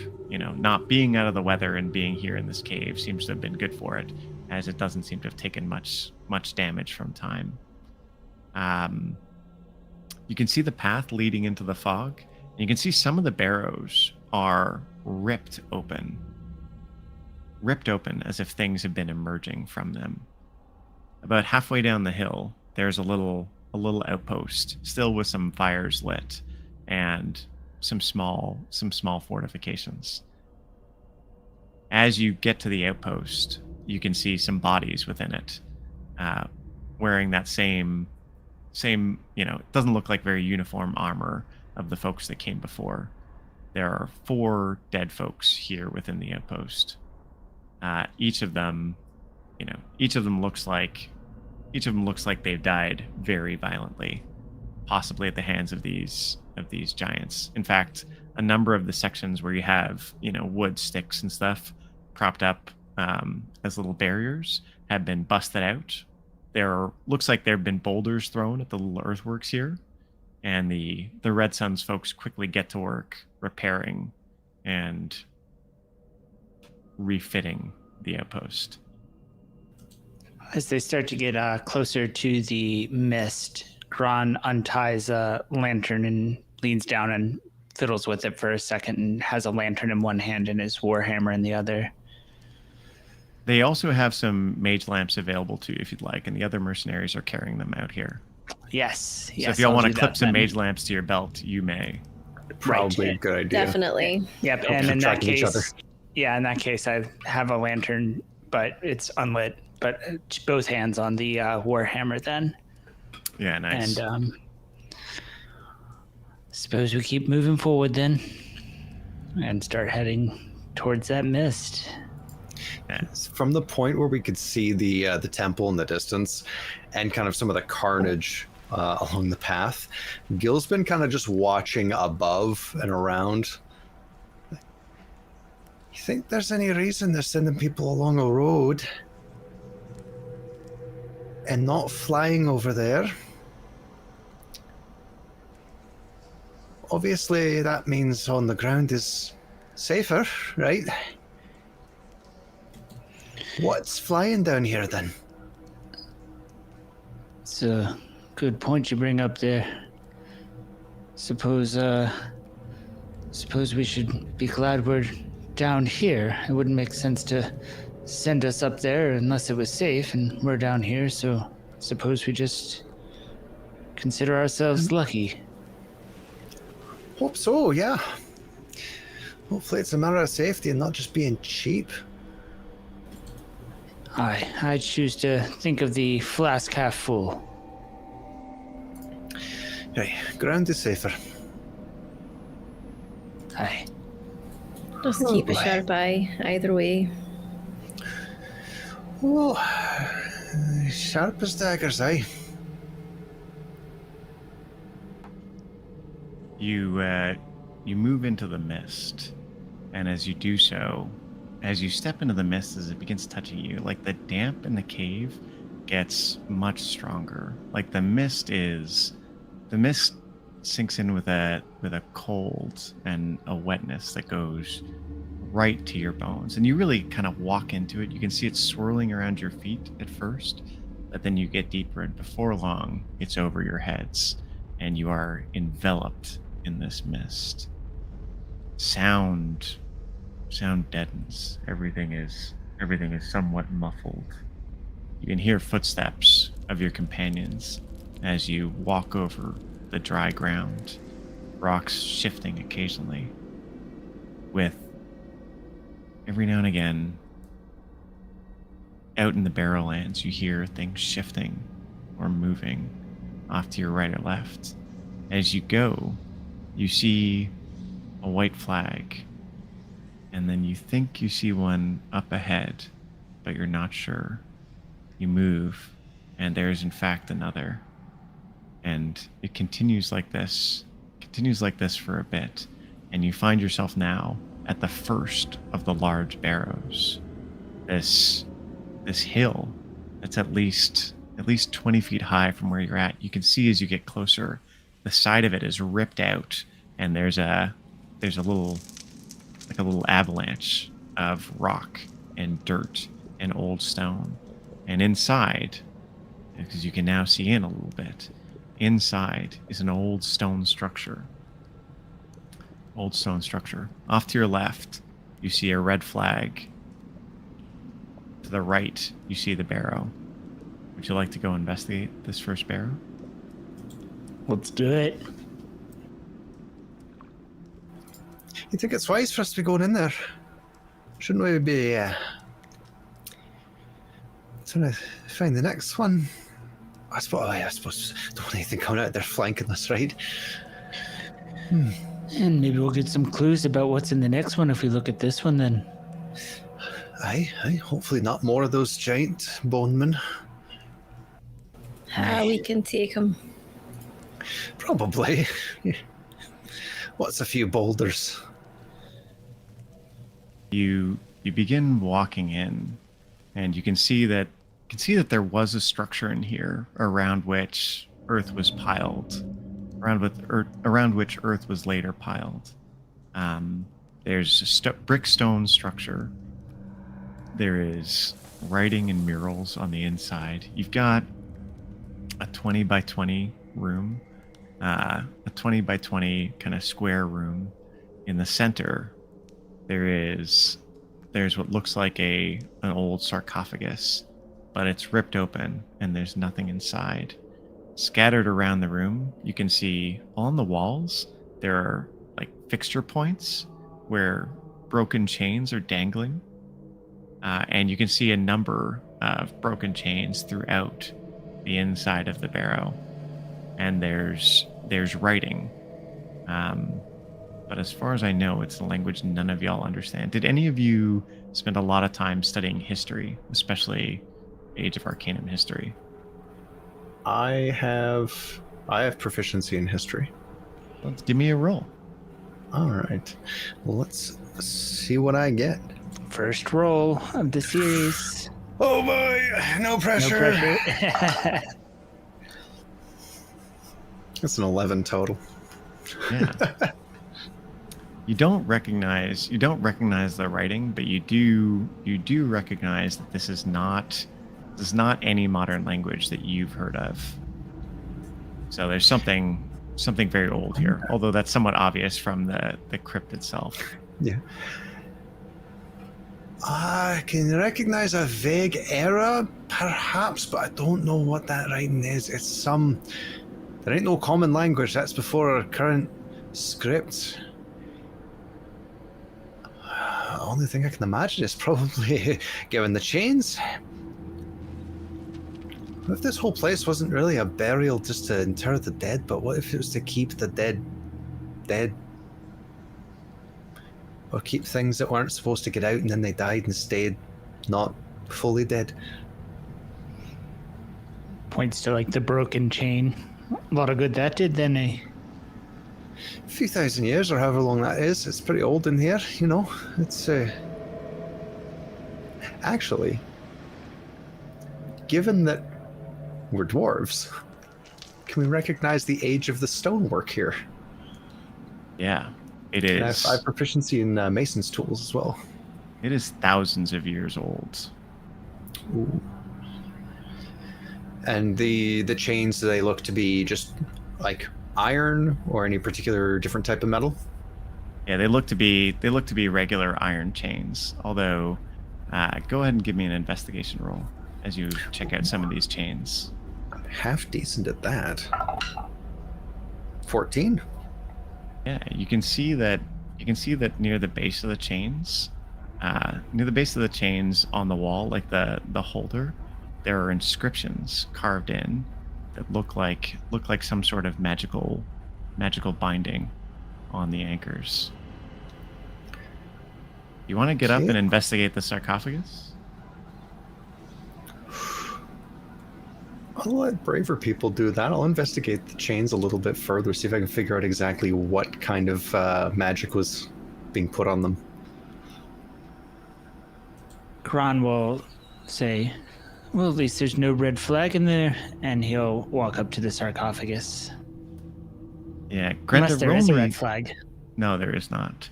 Grenda, go ahead and roll me a perception check, please. And Gron, you begin walking up to the sarcophagus, and you can see where it itself is clearly damaged by the effect of the chains breaking away. This thing was violently thrown open. Give me a perception or investigation, please, from you. You asked me to roll a perception, right? yeah. I rolled I'll a come- 7. Oh, great. No problem. Okay, Yeah, you're sorry. fine. I got a 19 on perception. All right, so Grenda, you don't notice anything in particular. Gilborn, you're hard at work investigating the fixtures. And Gron, I'm sorry, we got a 19? 19. Yeah, so you can see the sarcophagus. You can see the sarcophagus is is ripped up, like damaged, as if it did bust apart, right? And as it did so, whatever was around it ripped out. So it's on a small stone bed, and the lid is ripped off and somewhat broken. Within, you see a figure laying, a body. See a body laying within it. It's a fairly large looking humanoid, right? Probably 8 feet tall, wearing a crown and holding in its hands a large 2-handed sword. You get the impression something ripped its way out of this sarcophagus, and yet the body is still buried there. The sword itself looks like it's made of a very fine metal. This is high quality craftsmanship here. Gron looks at the body for a moment and then closes his eyes. And I'm going to cast Divine Sense. So I get to know if anything within 60 feet is affected by the Hallow spell or the location of celestial fiends and undead within 60 feet. That is not behind total cover. So you get the sense that you are well within a truly unholy place. Great evil has been bound here and has tainted this ground. Moreover, you are absolutely certain that there is a group of undead not far from the entrance. And in fact, some may even be within the cavern with you right now. Roll me another perception check to see if you can locate them. You can roll this with advantage. Dirty 20. All right. The lights are flickering based on the movement of the various folks, and you can see shadows cast around you. But there are some shadows or shades that are unnatural in this place, moving where light should be. At the same time, near the entrance, you see rising out of the mist this large figure that looks like it's swirling in black mist or black smoke around it. You see that same crown that you've seen on the body, and carrying a greatsword, very similar to the one you see in the sarcophagus, has risen up and is moving towards Hilda and Brug, who are holding that door, slowly stepping back in. I need everybody to roll me some initiative. Okie dokie. All right. The music is no longer spooky enough. We got to kick it up a notch.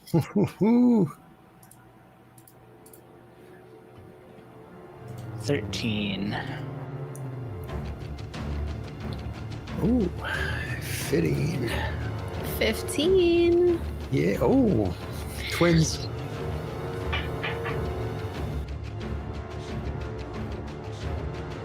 Give me just a second. Dun, dun, dun, dun, dun, dun, dun. This is how we die. Oh my god. How We'll many see. can we make the mini series, guys? Let's find out. Ooh. Do we just never stop until we're all dead? Becomes a solo campaign at one point. Okay, I've got overlays for a number of different players, so this is fine. Oh boy. Yeah, that we're good for the environment. We're recyclable. All right. So within the room, you can see at least Gron, you're certain there's at least five of these shadows in the room with you.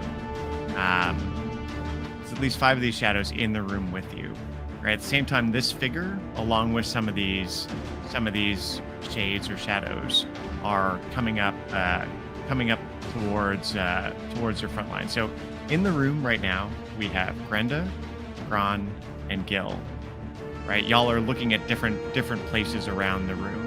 Grenda, you're closest to your companions, Hilda, Bruggen, and Drog. They've all kind of waited near the entrance and have started to back up a little bit into the room as the shade materialized in front of them. as the shade materialized in front of them, or this figure, this large figure materialized in front of them. So we're gonna start with our these shadows. The four in the room swarm towards two of them swarm towards you, Gron, and two of them swarm towards Gil. So the two around you, Gron, they attack. And they get a 19 to hit. Hit. All right. So you take 4 necrotic damage. Gil, two around you, it's a 16 to hit. I'm gonna cast shield, bring my AC to a 21. Yeah, you cast shield and they're unable to get through you, but they lash out at you. So Gron, you can feel them around you moving their cold fingers or tendrils slipping through your armor and draining your vitality. Gilborn, as they move at you, your shield comes up and protects you and holds them at bay, so they can't quite get at you. The other 4 move on and come at Hilda. Surround her, and begin trying to get her, but they're unable to get through. Gil, you're up. Gron, you're in the pipe. Oh boy. Okay. Wait, is Grenda not on initiative? Yeah, I rolled a 15, so I have the same as Gil. Yeah. Yes. Well, somebody's DM forgot to do it, so Uh-oh. it's y'all's fault, obviously. That was, I mean, I could have added it too. I guess that's my bad. No, you couldn't have. It's my fault. Great. But everyone else is in. Great. Cool. Okay. So then, so Grenda, you're going to go after Gil. Okay. Because you go wrong, you stay wrong. That's my belief. So there's 2 of them all up in my face? 2 of them around you, yes. Okay. Well, first off, as a bonus action, basically going to like rub the chains of my gauntlets along each other and create this thunderous thrum that just envelops my body as the runes and the chains begin to light up one by one up the gauntlets. Kind of this little light trailing up the arms to light up all the shoulder pads and basically all of the leather plating as activating my blade song. It's just this like thum, thum, thum, thum, just a thrumming thunderous energy, almost distorting the air around me. And then I'm going to pump even more thunderous energy into my punch. And with one of my thunder gauntlets, I'm going to booming blade punch the one that forced me to cast shield. Okay. And let's give that a try. Let's see, what am I gonna get? That's a 15 to hit. That hits. Oh, perfect. All right, that is gonna be, I believe, with booming blade, I'm gonna be doing an extra 1d8. So this will be 2d8. That's not a good roll. That is 7 points of thunder damage. And 7 if it points of thunder damage. yeah, and if it has disadvantage to hit anyone but me, and if it willingly moves, it's going to take another 2d8 thunder. Well, as you hit it, the creature, like your fist pounds into the thing, and the sound and the thunder of your blow blasts it to pieces, and it loses all coherency. Ooh. Nice. Yeah. So it is finished. All right, everyone. We fight the darkness. All right. That's my turn. There's another one right there. I'm sticking where I am. Yeah, you're surrounded by these 2, but luckily your friends are holding the door, so the rest of them can't quite get at you. Grenda. Gron, you're in the pipe. Okay. So I have a question. This might be a really silly question, but if I'm carrying a shield, I'm like holding that with my hand. I'm asking because here's what I wanted to do. I wanted to like run and like jump up on a chain and like swing on a chain, but I have my shield and I have my war pick. Yeah. So great question. So the shield can be set up in a couple different ways. You can have one that is affixed to your arm that you are still holding a little bit by the handle, or you can have one that is so you have one strapped to your arm. You can have one that's strapped to your arm and has a handle, or you can have one that has kind of a center hold handle. So you have options, but it is going to be pretty hard to hold your pick and swing on the chain. And adding to this, while the chains are affixed to the wall, there isn't very much length at any one point, nor is there anything hanging from the ceiling that would make for a good. Oh, there's good nothing swing. hanging from the ceiling. No. Okay. Okay, well then I will just run and like. How tall are these things? Like. The little shadows aren't that big. Like they're probably around your height, honestly. That being said, that figure looks like it's at least 8, if not 10 feet tall, and it's just in line past your companions. If you want to burst through your companions and get at this guy, you may.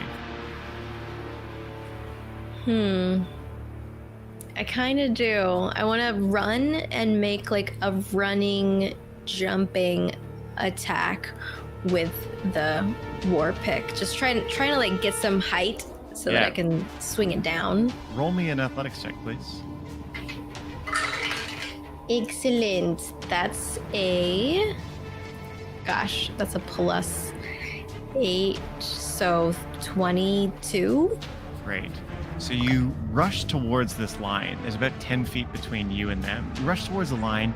You leap up and literally bound over them, flip, and you're in full possession of yourself, coming down with your pick. Please roll your attack with advantage against this wraith as you're flying towards it.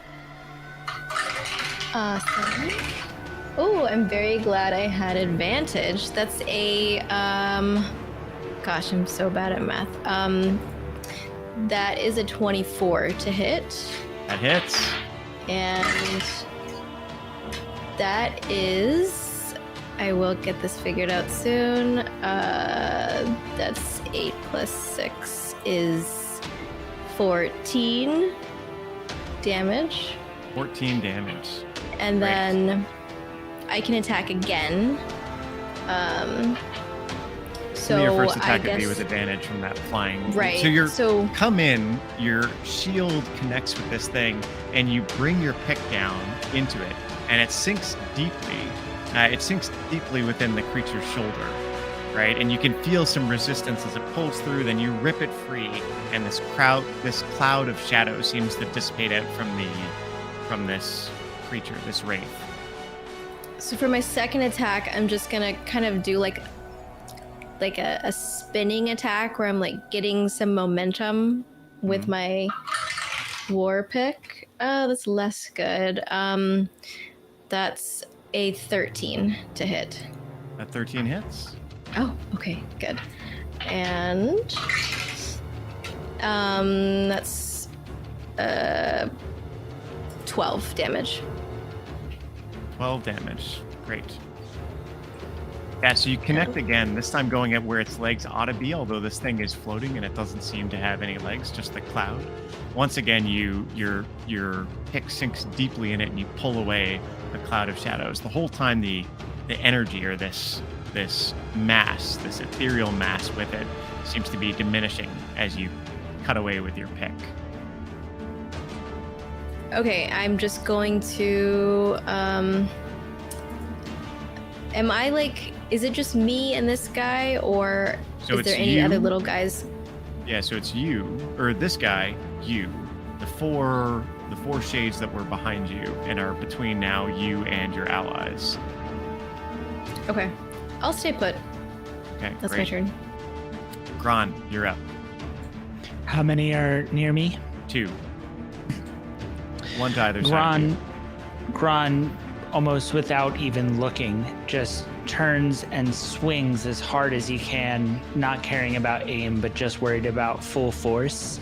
I'm going to use the Great Weapon Master, take -5 to attack roll, +10 to damage if I hit.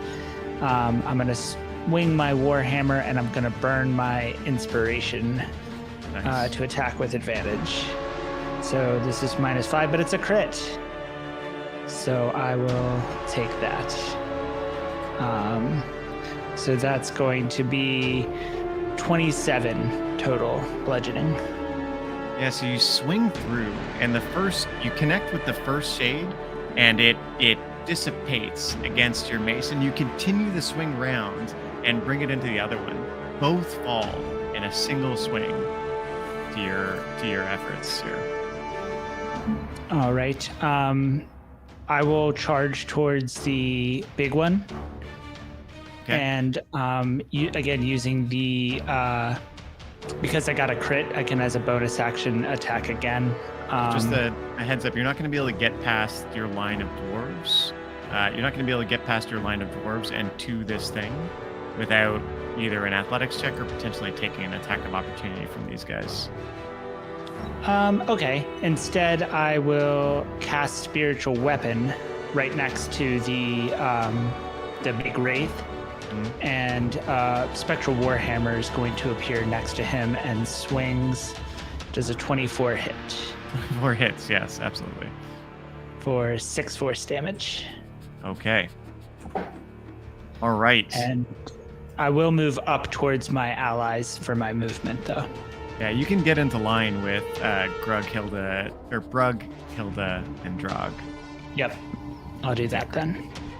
Great. Speaking of which, they take their turn cleaving away with their various weapons at these shades. Yeah. Each of them cutting in and taking down the shades in front of them. It seems, at least for now, the shades are cleared out. Except for the one that's still over by Gil. They've opened you a pathway. And they're standing there, not getting closer to the wraith yet, holding their little shield wall. Speaking of which, this figure reaches out towards you, Grenda. So one hand on its sword, the other goes grabbing for you. The other goes grabbing for you and misses. It shrieks out, and as it does so, you can feel the mist begin to swirl. You feel the mist begin to swirl, and a number of figures start moving deeper in the mist. You can only see them vaguely, but something is coming towards you. And with that, we're at the top of the round. So, just to kind of go over what happened here. You found yourselves ambushed, but thankfully, Gron, with a very timely use of his divine sense, was able to understand that something was there and approaching in the mist. You were ambushed by a number of small, almost moving shadows that came out and attacked. Gron, you had some of your life force pulled away as these cold tendrils touched out and sucked away some of your life force. Grenda, with a magnificent flying leap, engaged with and started to bring the fight to this large figure. And Gilborn's already, with his hammering or thundering blows, has brought down one of the shades near him. You find yourselves engaged in combat now with only the one shade remaining, which does go on to attack you, Gil. And that is a 14, which I take it misses. That is definitely gonna miss. Yeah. So, considering, with your armor, you're able to easily evade this thing, and now it's your go. After kind of just dodging to the side a little bit, just gonna give it an uppercut to its shadowy, partially corporeal head. Nice. That is gonna be a 19 to hit. It's just a regular Thunder Gauntlet, not doing a Booming Blade on this one. That's going to be 7 points of thunder damage. Yeah, you want to describe how your gauntlet blows this thing apart? just with the air kind of vibrating around the very gauntlet itself, almost tiny sparks arcing from chain link to chain link, just giving an uppercut as there's just a flash from the runes, and it just almost creates this focused pinpoint of just thunderous reverberating force, and just kind of like a giant bass boosted boom, just rips it apart with sheer sound. Yeah, nice. Excellent. Anything else for you? Yeah, I take it there's probably no clear path. My speed's enhanced right now. I've got 40 feet.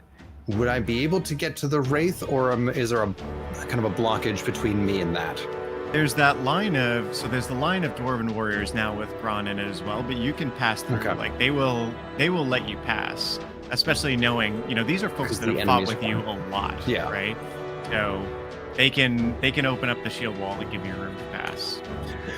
Very important question. Would I know anything about if undead are tethered to particular objects? Would messing with the corpse be beneficial? Give me an Arcana check. Oh boy. I'm good at those, if I roll well.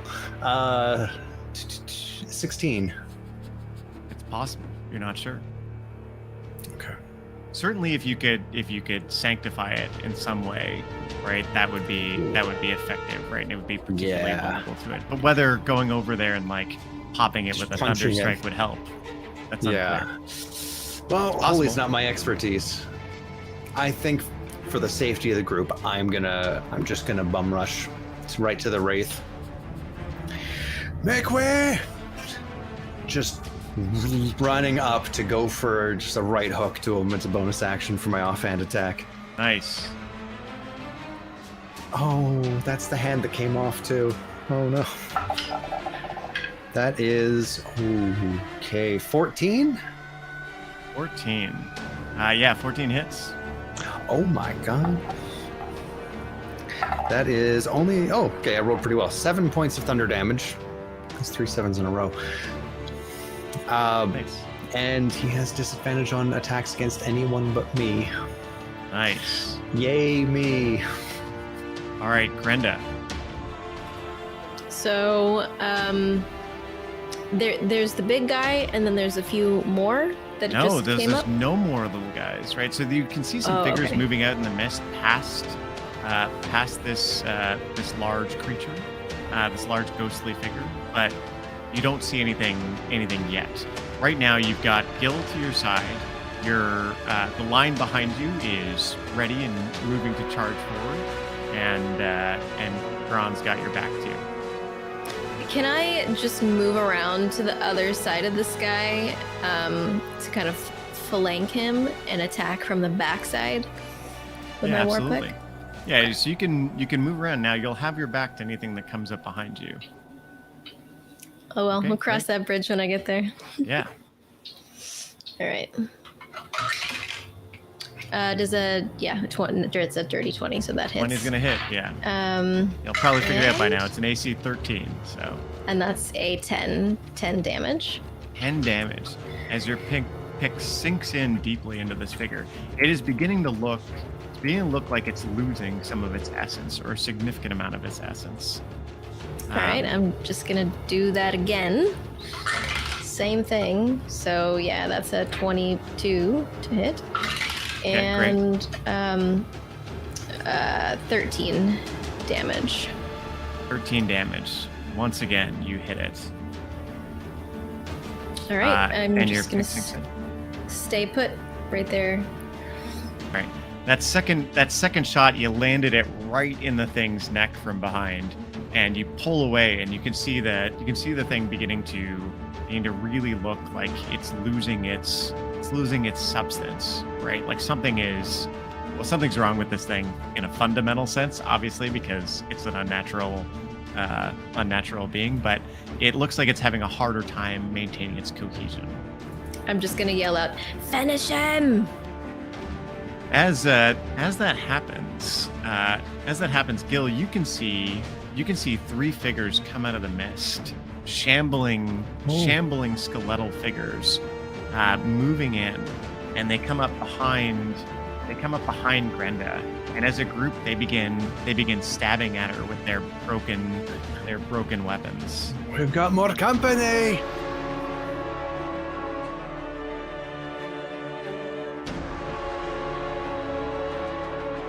Okay, so that is. I wish I had that off the top of my head.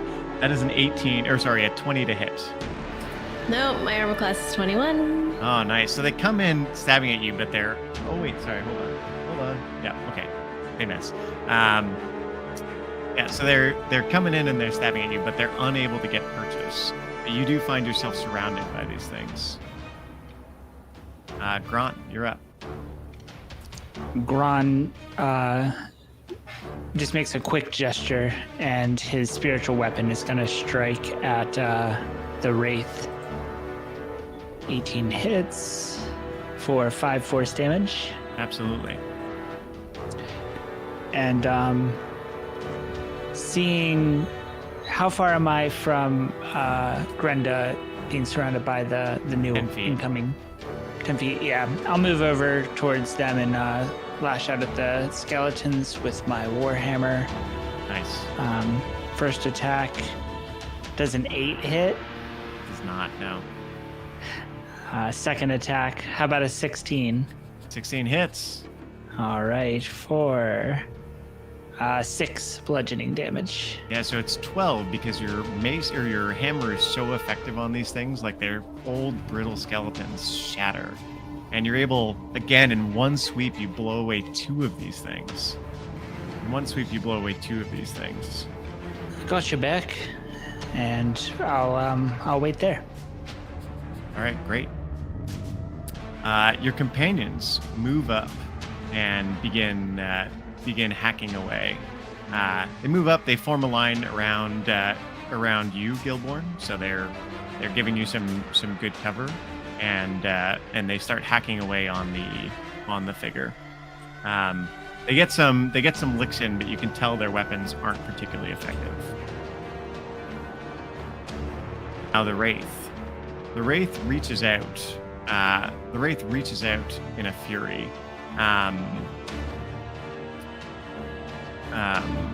The Wraith reaches out in a fury and tries to touch you, Gil. Makes sense. That's AC a is 24. currently- That's exactly what I could get it up to a shield, so that would still hit. All right. Oh boy. All right. I need you to make a Constitution saving throw Okay. as you take 30 necrotic damage. As this figure touches you, you can feel your life draining away. You can feel your life draining away. You stumble and almost fall to your knees. Yeah, right, I do. That brought me down to 6 remaining HP. Oh boy.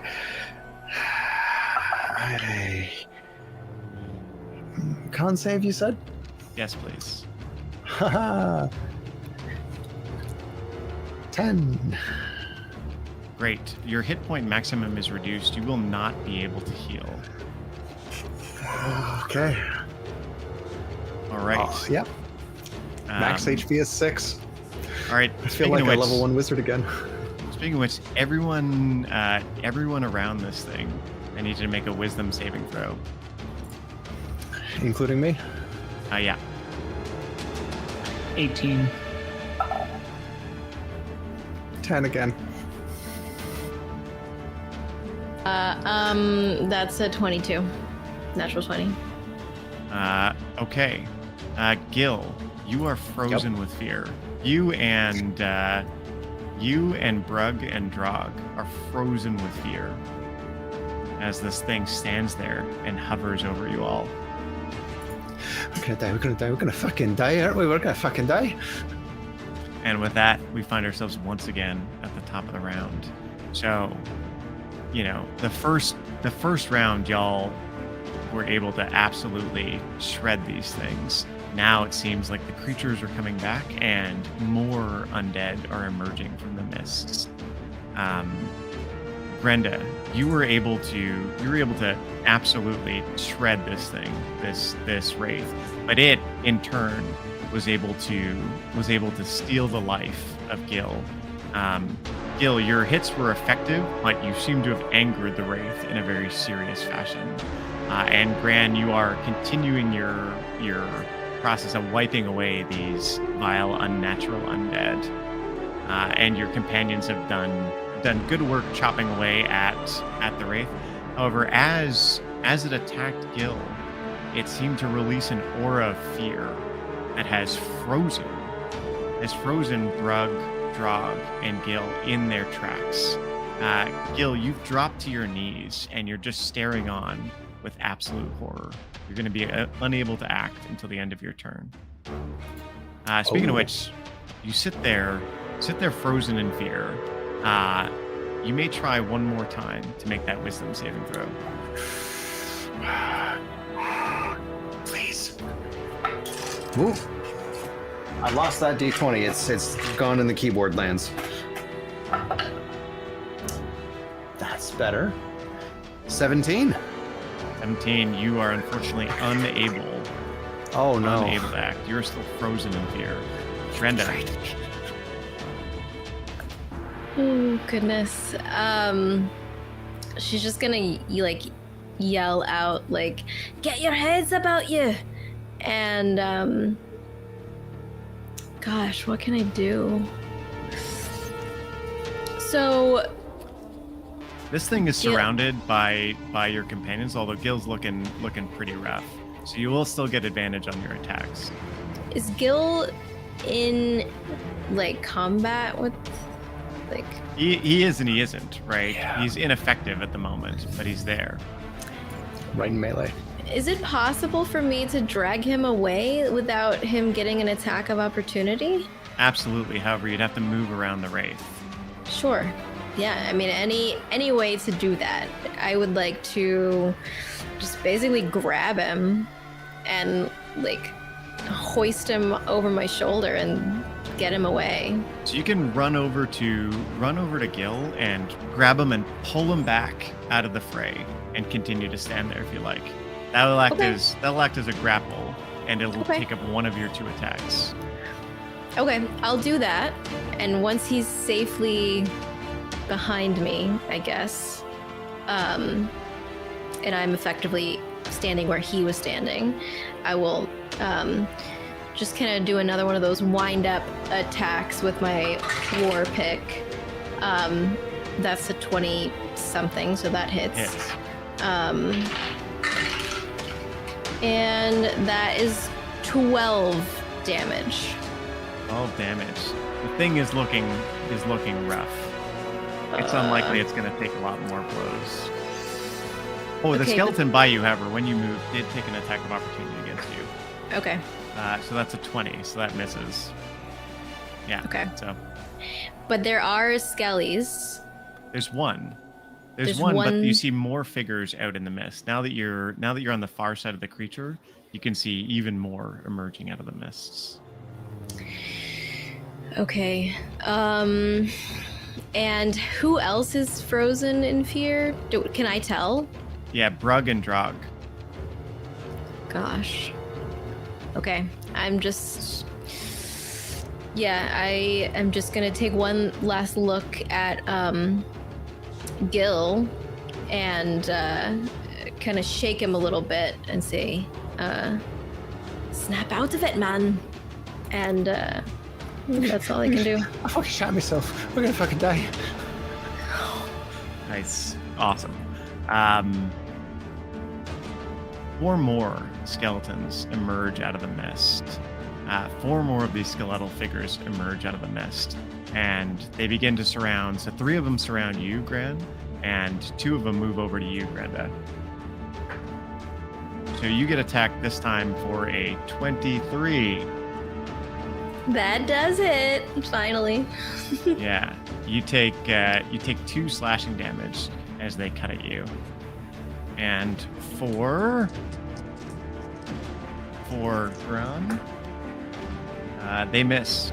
They beat away at you, but they're unable to pierce through your shining armor. They're just knocking them off. There's some new scratches on it, but you'll be fine. Now they have to pay.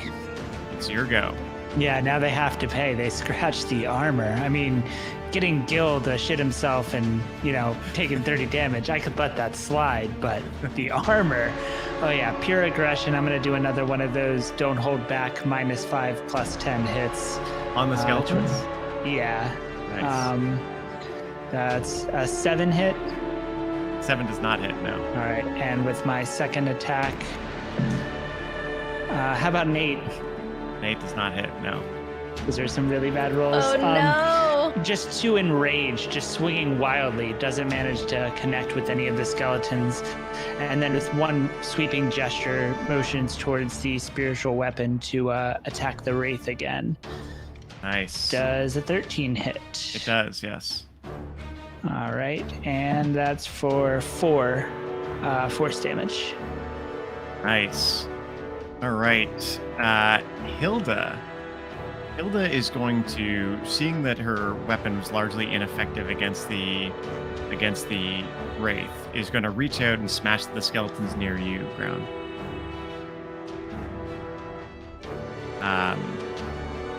And with her pick, she takes down one, then another. Just crunch, crunch, breaking them to pieces.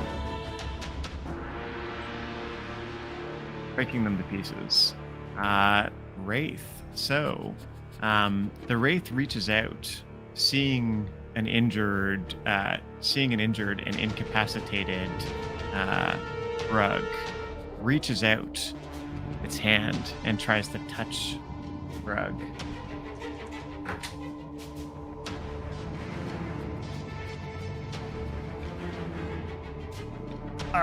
It misses. It misses. So it tries to get through, but it can't get past Brug's armor. Oh, that would have been a good one. It can't get through Brug's armor. Just bullying the guy in leather. Yeah. So we find ourselves once again at the top of the round. The Wraith, still there, this massive creature of smoke and some sort of concentrated energy, has summoned reinforcements, and 3 of the skeletons are still around you, although y'all have been cutting through these things. You've been cutting through these things regularly. It managed to deeply injure and freeze in terror.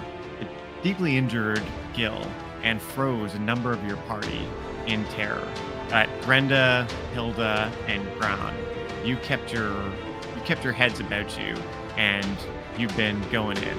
Ron, losing your temper at the skeletons, you were unable to appropriately hit as you were surrounded and fighting hard. But Hilda's come in now and loosened up those skeletons around you. So, Gil, once again, make me a wisdom saving throw, please. All right, let's see if this works this time.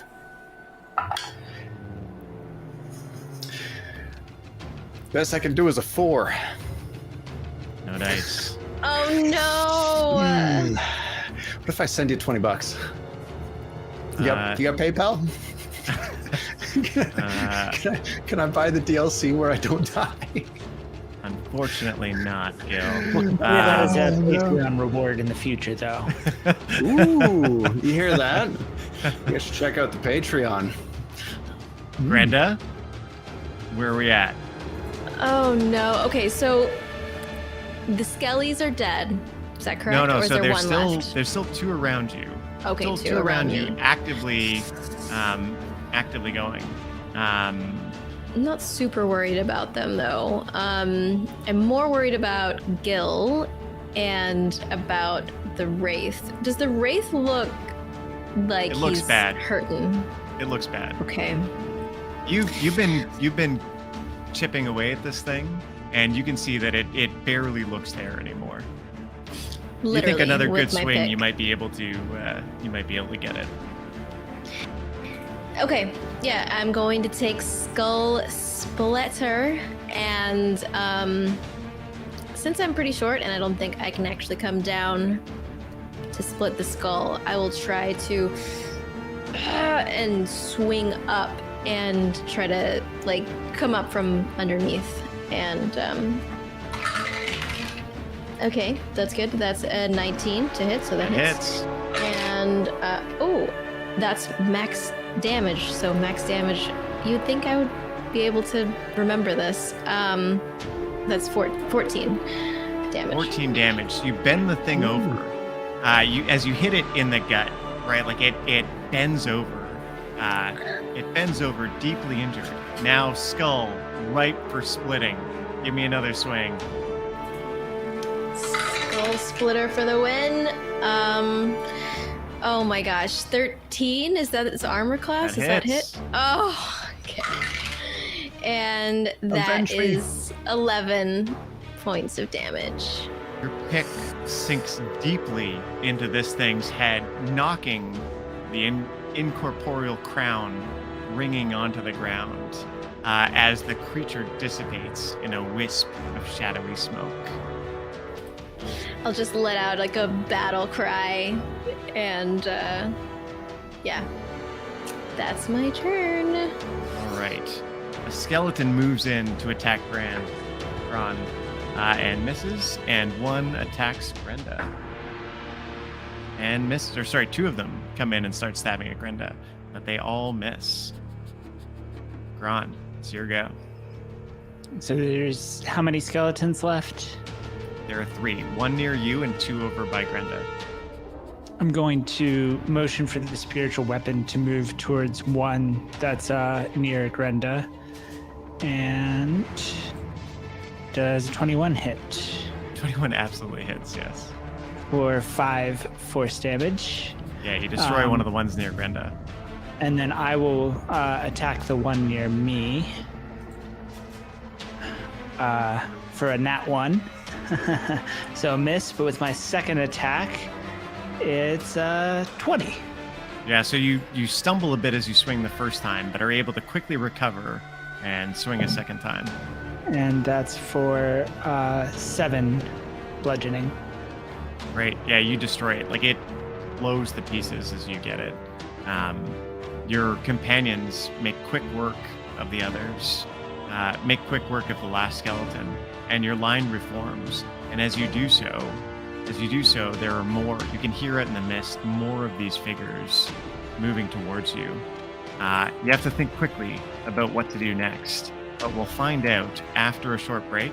Sorry, folks, we ran a little bit long, but we're gonna take a 5-minute break here, and then we're gonna get right back to what you do about these figures in the mist. Right. How will my 6 HP serve me well? Well, we'll see you all in a minute as we go on break here. Now, when I figure out where that is, there we go.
Okay, we're live once again.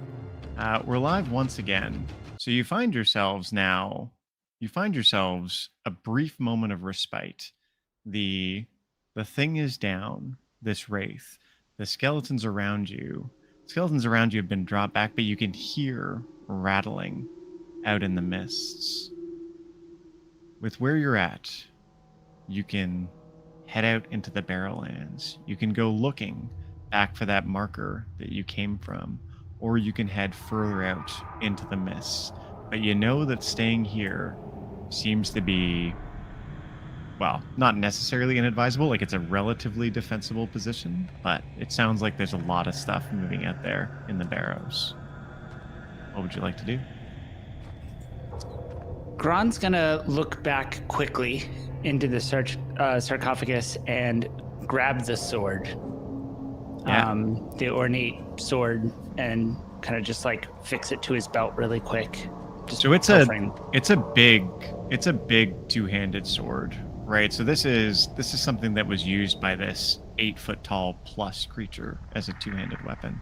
So it's gonna be very big to carry, at least 6 feet long. All right. Knowing that time is of the essence, I will quickly like fiddle and try to like size it up next to me. Realizes it's larger than me, and then just kind of throw it back on the ground. Okay. All right. Suppose we should move on then.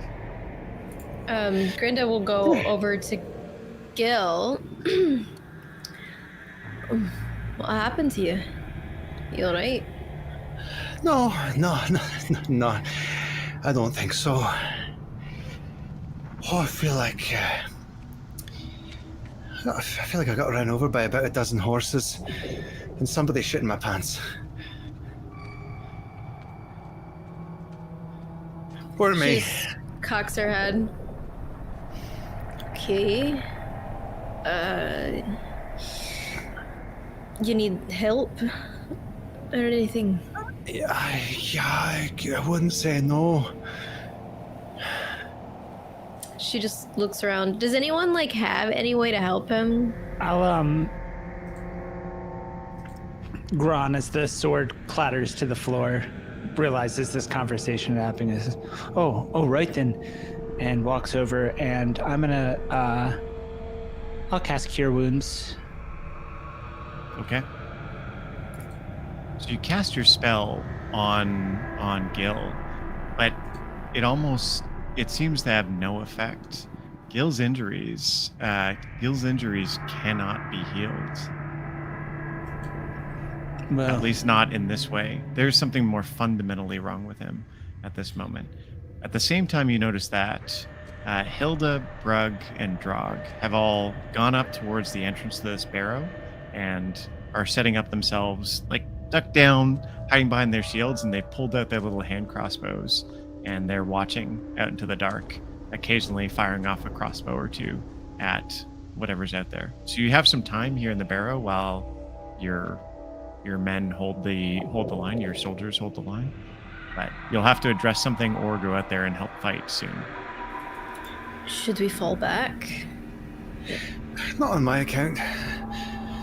If you're all in tip-top shape, I think I can manage. It's my fault. I have spells that could protect me in a situation just like this. I should have used it. You can't fight like that. I just don't think I could take another hit like that. you don't look like you could take much of anything at this point. I could take a drink or two. I think I could do that. Aye, yes. Perhaps Grinda we will should. pull out a flask and just hand it over to him. Hopefully it's not my last. Well then, I'll defer to you, Gil. Do you want to head back to camp or press forward? I'll leave it at your discretion. There's more things out there and they're gonna chase. Ain't worth it. I'm gonna die to those at a cannon fire, so kind of between between a hammer and an anvil, really. So you were asked to go out to at least the second marker and see if you could find something past that. But there were people behind us, like holding the line, basically. So there's the outpost where the red snakes are holding and providing you a safe-ish place to rest. Although, as you've seen from your journey here, the outpost is not necessarily secure, especially if more fearsome things rip their way out of the Barrowlands. Perhaps we should go to the outpost and maybe someone can help your situation. Yeah, I could always do. I mean, I'm not the slowest runner. I could always run pretty quick. I could pop back there, meet up with you lot, or we could just. No. I don't slow you down. Drog, you hear Drog yelling, "There's more of them coming! Gron, we need a decision!" I don't think we could stay here. You hear Aye. the twang of more crossbows as they Let's head are back to firing. the outpost and we'll regroup from there. You stay in the middle. We'll form around you. Aye. Okay. All right. If anything happens, I'll try to protect myself a bit better. Okay, so you form up and you begin moving back towards the outpost. However, there are a lot of skeletons now coming out of the mist. So each of you, I want to go through in order, and we're going to do some skills or potentially spells, and we're going to try and make our way safely back to the outpost. So I'm going to start with Grenda, and then Gil, and then Gron. So Grenda, what are you doing here? So the skellies, are they surrounding us? Or are they behind They're us? kind of coming out of the Barrowlands. They're coming from a bunch of different directions, and they don't seem to be totally clear on where you are, but they're moving generally towards the Barrow. Okay. This place where the wraiths seem to have called them. I'd like to just see if I can take out as many as possible with like a sweeping kind of just almost like around us, just sweeping with my war pick. Kind of want to. Is it fair to say you kind of want to lead the way, swinging your weapon, Yeah, and keeping making them a cleared path. out? Yeah. So roll me in athletics. That's 23. Okay. So Grenda begins clearing you a path through these skeletons, making the way a bit easier. Gil, what would you like to do? So you can use a spell or you can use a skill here. I will. Is there a particular direction where a lot of the more of the skeletons seem to be coming from, or at least a particular pathway that they're taking? Any sort of choke point that's visible? It's Or is a it pretty fairly open? it's a fairly open ground. There's some ruins and things. So you Okay. do see a clump near a ruined building coming out. Looks like there might be 20 in there, but there's a number coming from all around. And again, it's hard to see clearly in the mist. If you want to scope them out, we can maybe use a perception to get a sense of what is the safest path. A pretty reasonable one to do. I think if it's only skeletons we're seeing, I'm basically just kind of tapping one of the runes on one of the gauntlets. Just going to be continually tapping it and basically spamming the Blade Ward cantrip. Okay. Yeah, just trying to protect yourself. All right, roll me an acrobatics with advantage. That is going to be acrobatics is 18. 18. Great. So you're able to keep anything from getting at you. That with the aid of Rug and Drog, who stay close to you, while Hilda goes up ahead with Grenda. So Gron, you're taking up the rear now. What would you like to do? Gron is standing back a little bit of the ways and is trying to act as the eyes to sort of see from a distance, but also as Grenda's sort of like just plowing through with her pick, guiding them. And I'm going to try to use survival as just sort of a navigator of how to maneuver. Yeah, let's see if you can stay on the path or if we go off the path. Yep.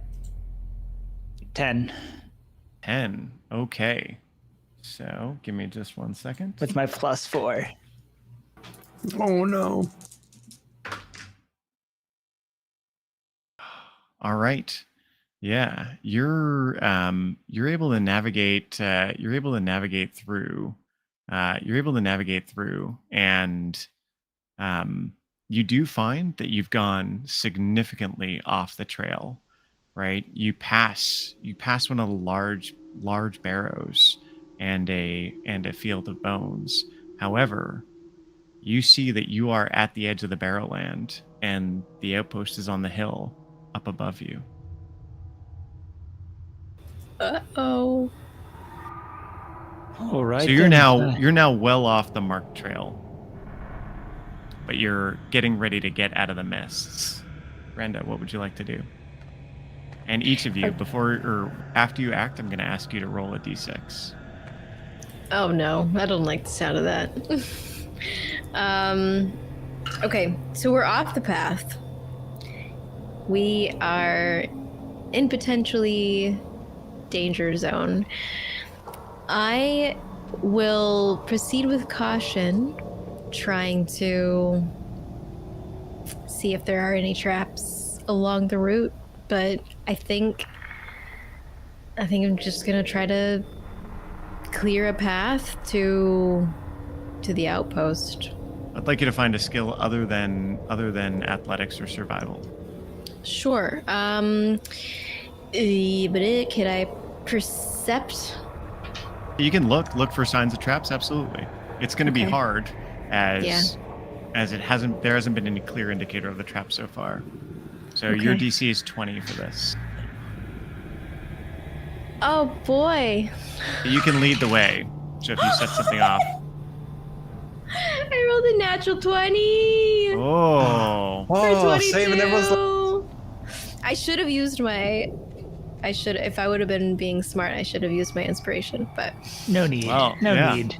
in turns hindsight. out. I should have used silvery barbs on the wraith. So you see Oh. a reasonable path. You see a reasonable path up out of the Barrowlands, and you follow it. Give me a d6, please. 4. Okay. You make it up out of the mist, leading the way. Gil, doing your best to follow in Grenda's footsteps. Roll me a. Tell me what sort of check you want to use to get out of here safely. Ooh, And it will not be perception, to be clear. that's fair. That's fair. Or acrobatics, say. Any way with history to know the general historical layout designs?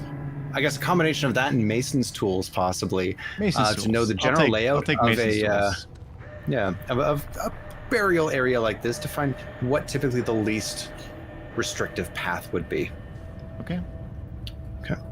So with Mason's tools, what attribute would I be using You for call that? it. Intelligence or wisdom is fine for me. Would make it probably intelligence.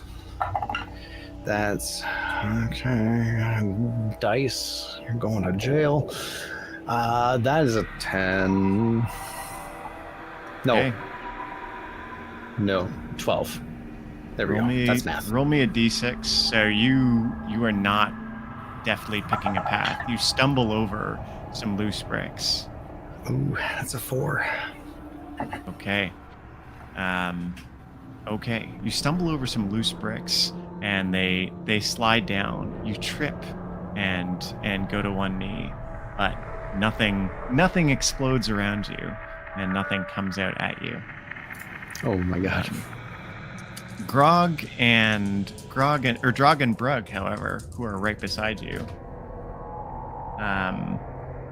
Brug gets up there beside you. He picks you up and lifts you. Drog kind of stumbles out over the loose ground to the right, and you see suddenly flaring on the ground this rune symbol comes to light in a large circle. There is an explosion of fire there's an explosion of fire. I need a dexterity saving throw from you, Gil, and from Brug. Oh boy.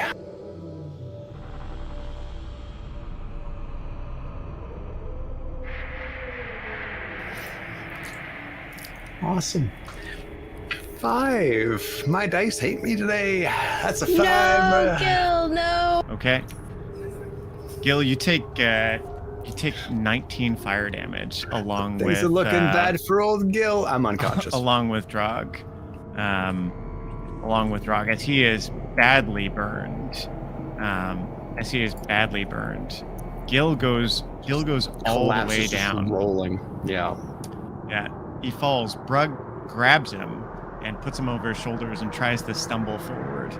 Hilda runs back as she sees Brug and Drog get injured, and she makes sure that Brug is able to keep his feet.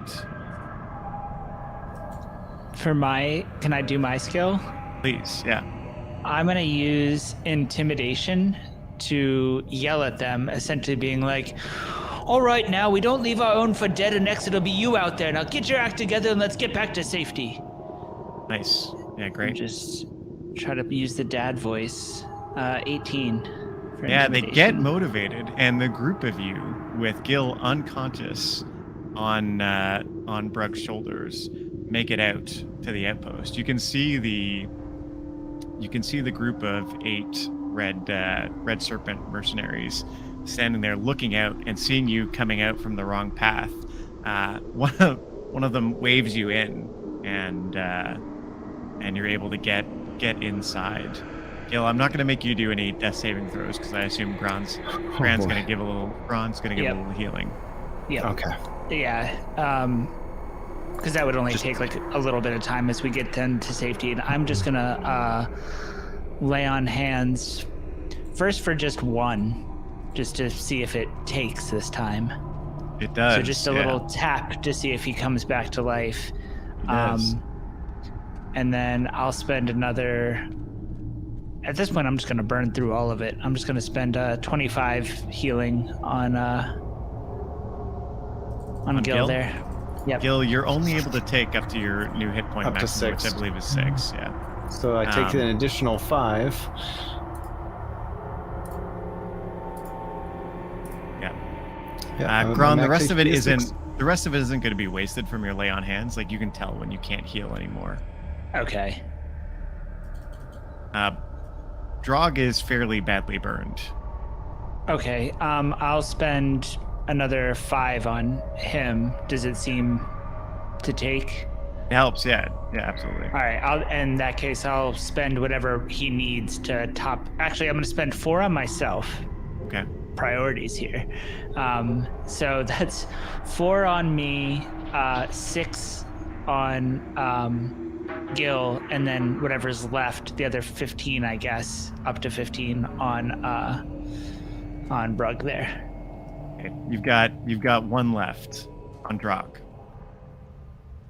He has 1 damage left, or I still have you 1 point. You have 1 left, and Drog is fully healed. Drog's a Okay. little bit injured, but he doesn't seem to be complaining. Okay. I'll save my 1 point, unless I look around. I don't remember. Is anybody else injured? I've been like, tis but a scratch. So Well, that's all I have. So I'm gonna give you one just to make it an even. Well, I carry 1 point around, so yeah. famous I like last literally. words. You have like a little scratch. You have a little. You got a little something here, and I scratch it, and my fingertip glows as that scratch disappears. Oh,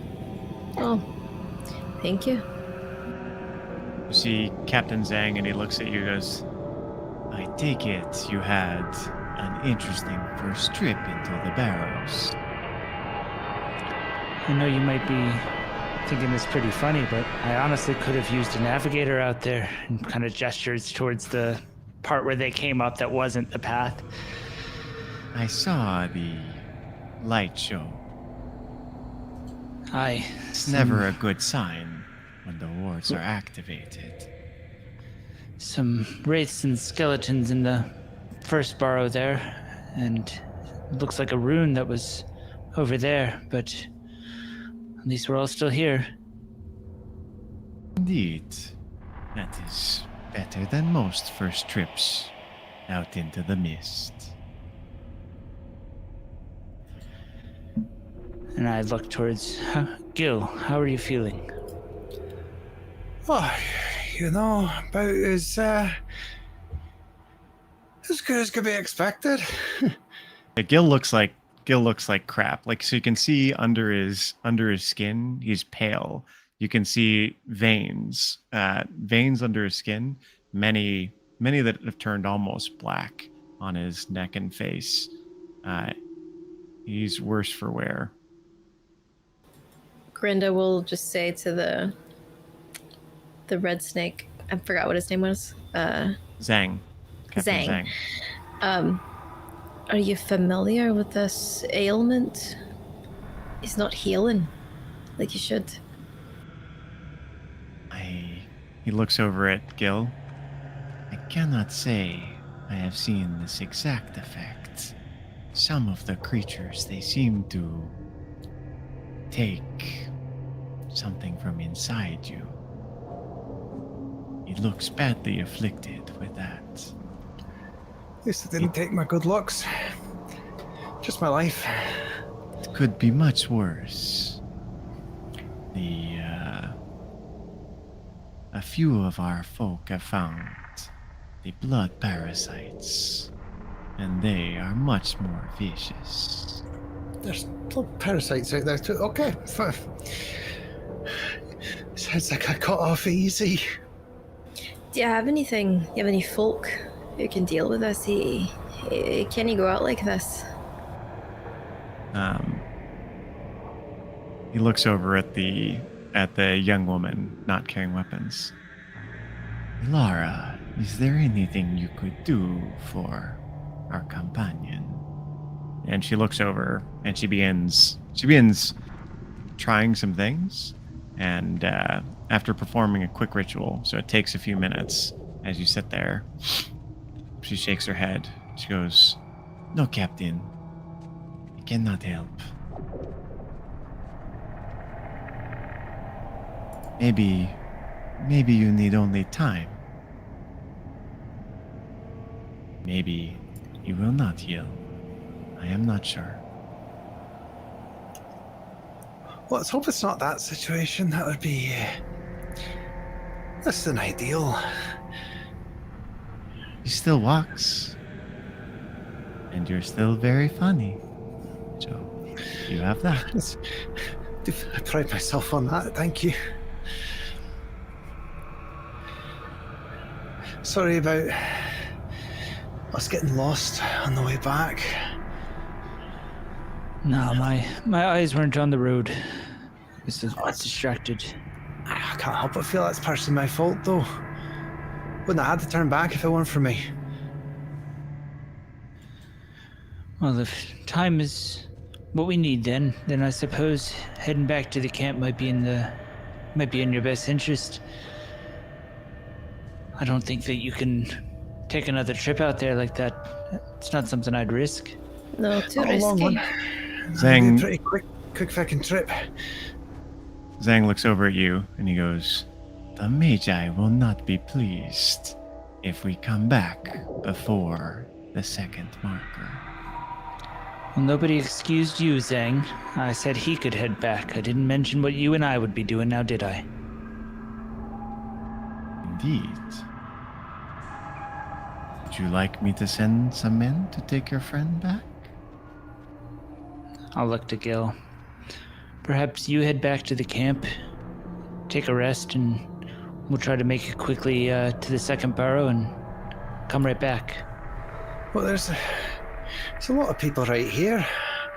I could just have a wee sit down here, see how I'm feeling in a little bit.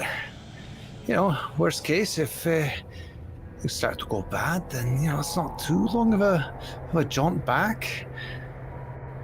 No, I'm actually the only reason I'd be running is if every folk here's hot-footing it back to the gate. Take a sleep. Maybe that'll help. Yeah. Oh. Got another swig from that flask. You keep it. She'll hand it over. Oh, it's gonna put me right to sleep, thank you. Anyone that doesn't have it take an inspiration. I love this. Y'all are doing great. I'm just gonna do my best impression of a wee babe and conk out for a little bit. Maybe have a bit of a cry. All right, then. What's new? The crying part. Allegedly. You've always been a bit of a wee babe. That's why we like you. I'm not a soldier. I'm an inventor. I just punch really good because of my fucking inventions. Oh. Yeah, you stay here. Rest yourself. Let the grown-ups go out. Hey, this year, remember what my dad always used to say. Check yourself before you wreck that which is your body. Wise man, Yes. that one. Terrible at the rhymes, but a damn good smith. Aye. All right, then. Suppose we should get to it while you rest. All right, so you head back out into the mist. 5 of us, yeah. Go, we're going. Good luck. Don't want to make the Magi mad. Yeah. We've seen what happens when the Magi gets mad. Exactly. Is that why people get hung? Should I work on reinforcing my neck armor while I'm resting? Couldn't hurt. You begin moving back out into the mist, and once again, as you got out, the weather was significantly warmer again. Although you could feel the damp on your skin, there's moisture accumulated on your armor and in the padding underneath. As you get back into the mist, that same cold returns. You see the markers that are the path, and you get back to that first barrow. It seems like whatever was out there subsided while you were waiting. The restless dead have moved on. You head out into the mist as they get deeper as you move, swirling around you. You find some markers. You see that first barrow with its own distinctive marker of the barrow, and you continue moving deeper and deeper out into the mists. The path leads you on, and you see another barrow rising out from the mists ahead of you. As you get closer, you've seen a number of bones and bodies and things, some looking fresh and some looking a fair bit older. Near that first barrow, you can see this pillar. Up against the pillar, there is a, this is what you take to be the second marker. But up against the pillar, there seems to be this desiccated body that is pressed tightly against the pillar. Its arms pulled back, its head tilted forward, its eyes open to the sky. It's probably about 30, 40 feet from you. The mist here is thinned significantly. I'm going to cast Detect Magic and get a little bit closer and see if it pings anything. As you cast Detect Magic, this place lights up. There is magic all around you. The pillar itself is covered in runes. That body is rife with necromantic energy. You can see along the ground lines of raw magical power radiating out from the center and towards the outside of the grove, with intersecting lines around it. You can see not far off, to the right of the pillar, there is a number of magical traps or runes on the ground. Detect Magic is an extremely valuable spell in this space, as the traps that are on the ground are now easily visible. As Grenda sees Gron casting detect magic, she'll just look around and say, "What do you see? Anything?" Not just anything. I see everything. And just kind of like eyes darting back and forth, head is on a swivel. You've got 2 traps that you could reasonably mark right now. Quickly pull out my red flags and put them nearby. So one is back the way you came, just a bit. Like you passed within 8 feet of it. You passed within 8 feet of it. So adding this marker is going to add significant safety to future expeditions. But another is about halfway over to that pillar. All right, follow me then. Seems like there's one up ahead. Don't get in front of me now. Is that body moving? You don't see it moving. You begin getting a little bit closer. You begin getting a little bit closer to this thing.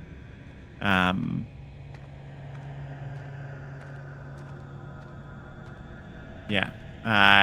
You begin getting a little bit closer. You see Hilda turn and try and say something to you. And you find that she can't speak.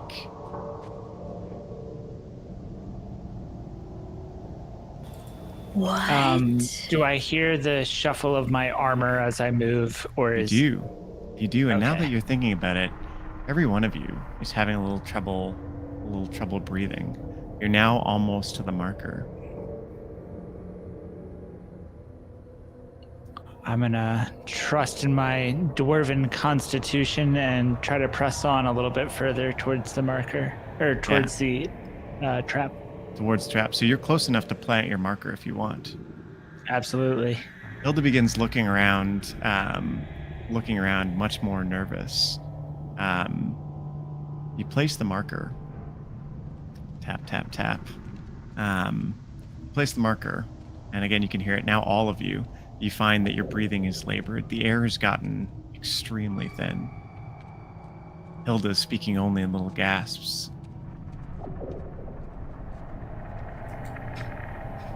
All right then, let's try to get some air. Yeah, I'll just make sure everyone is also coming, but lead the way to fall back. So as you turn to move, you see Grenda turn to move, and Gron, you see that figure up against the pillar suddenly tilt its head down, its eyes, deep sunken black holes, fix on you. And we're gonna end our session there for tonight. No! And we'll find out next time. And I'm not even there to help. Jason! It's too early. I thought we had more time. I'm not dead. Can you imagine if Gil's the only survivor because he got sent to the back lines because of an injury? God. Oh. Oh, goodness. All right. Well, folks, everybody watching, really appreciate it. I hope you've enjoyed this first episode of this brief interlude by any means. I can tell you I've already had an incredible time making it, and I can't wait for episode 2. So we'll see you next week. So every week we are here on Saturday from 1 to 4 Central Time at Twitch. If you're watching later on YouTube or whatever, you can find us on YouTube. Press the subscribe button, press the little follow button. It makes a big impact. We love watching this show, or we love making this show. I hope you enjoy watching it. And we just want to say thank you to all of you for taking the time. And again, awesome cast. Thank you for your incredible job. All right. And we'll see you all next week.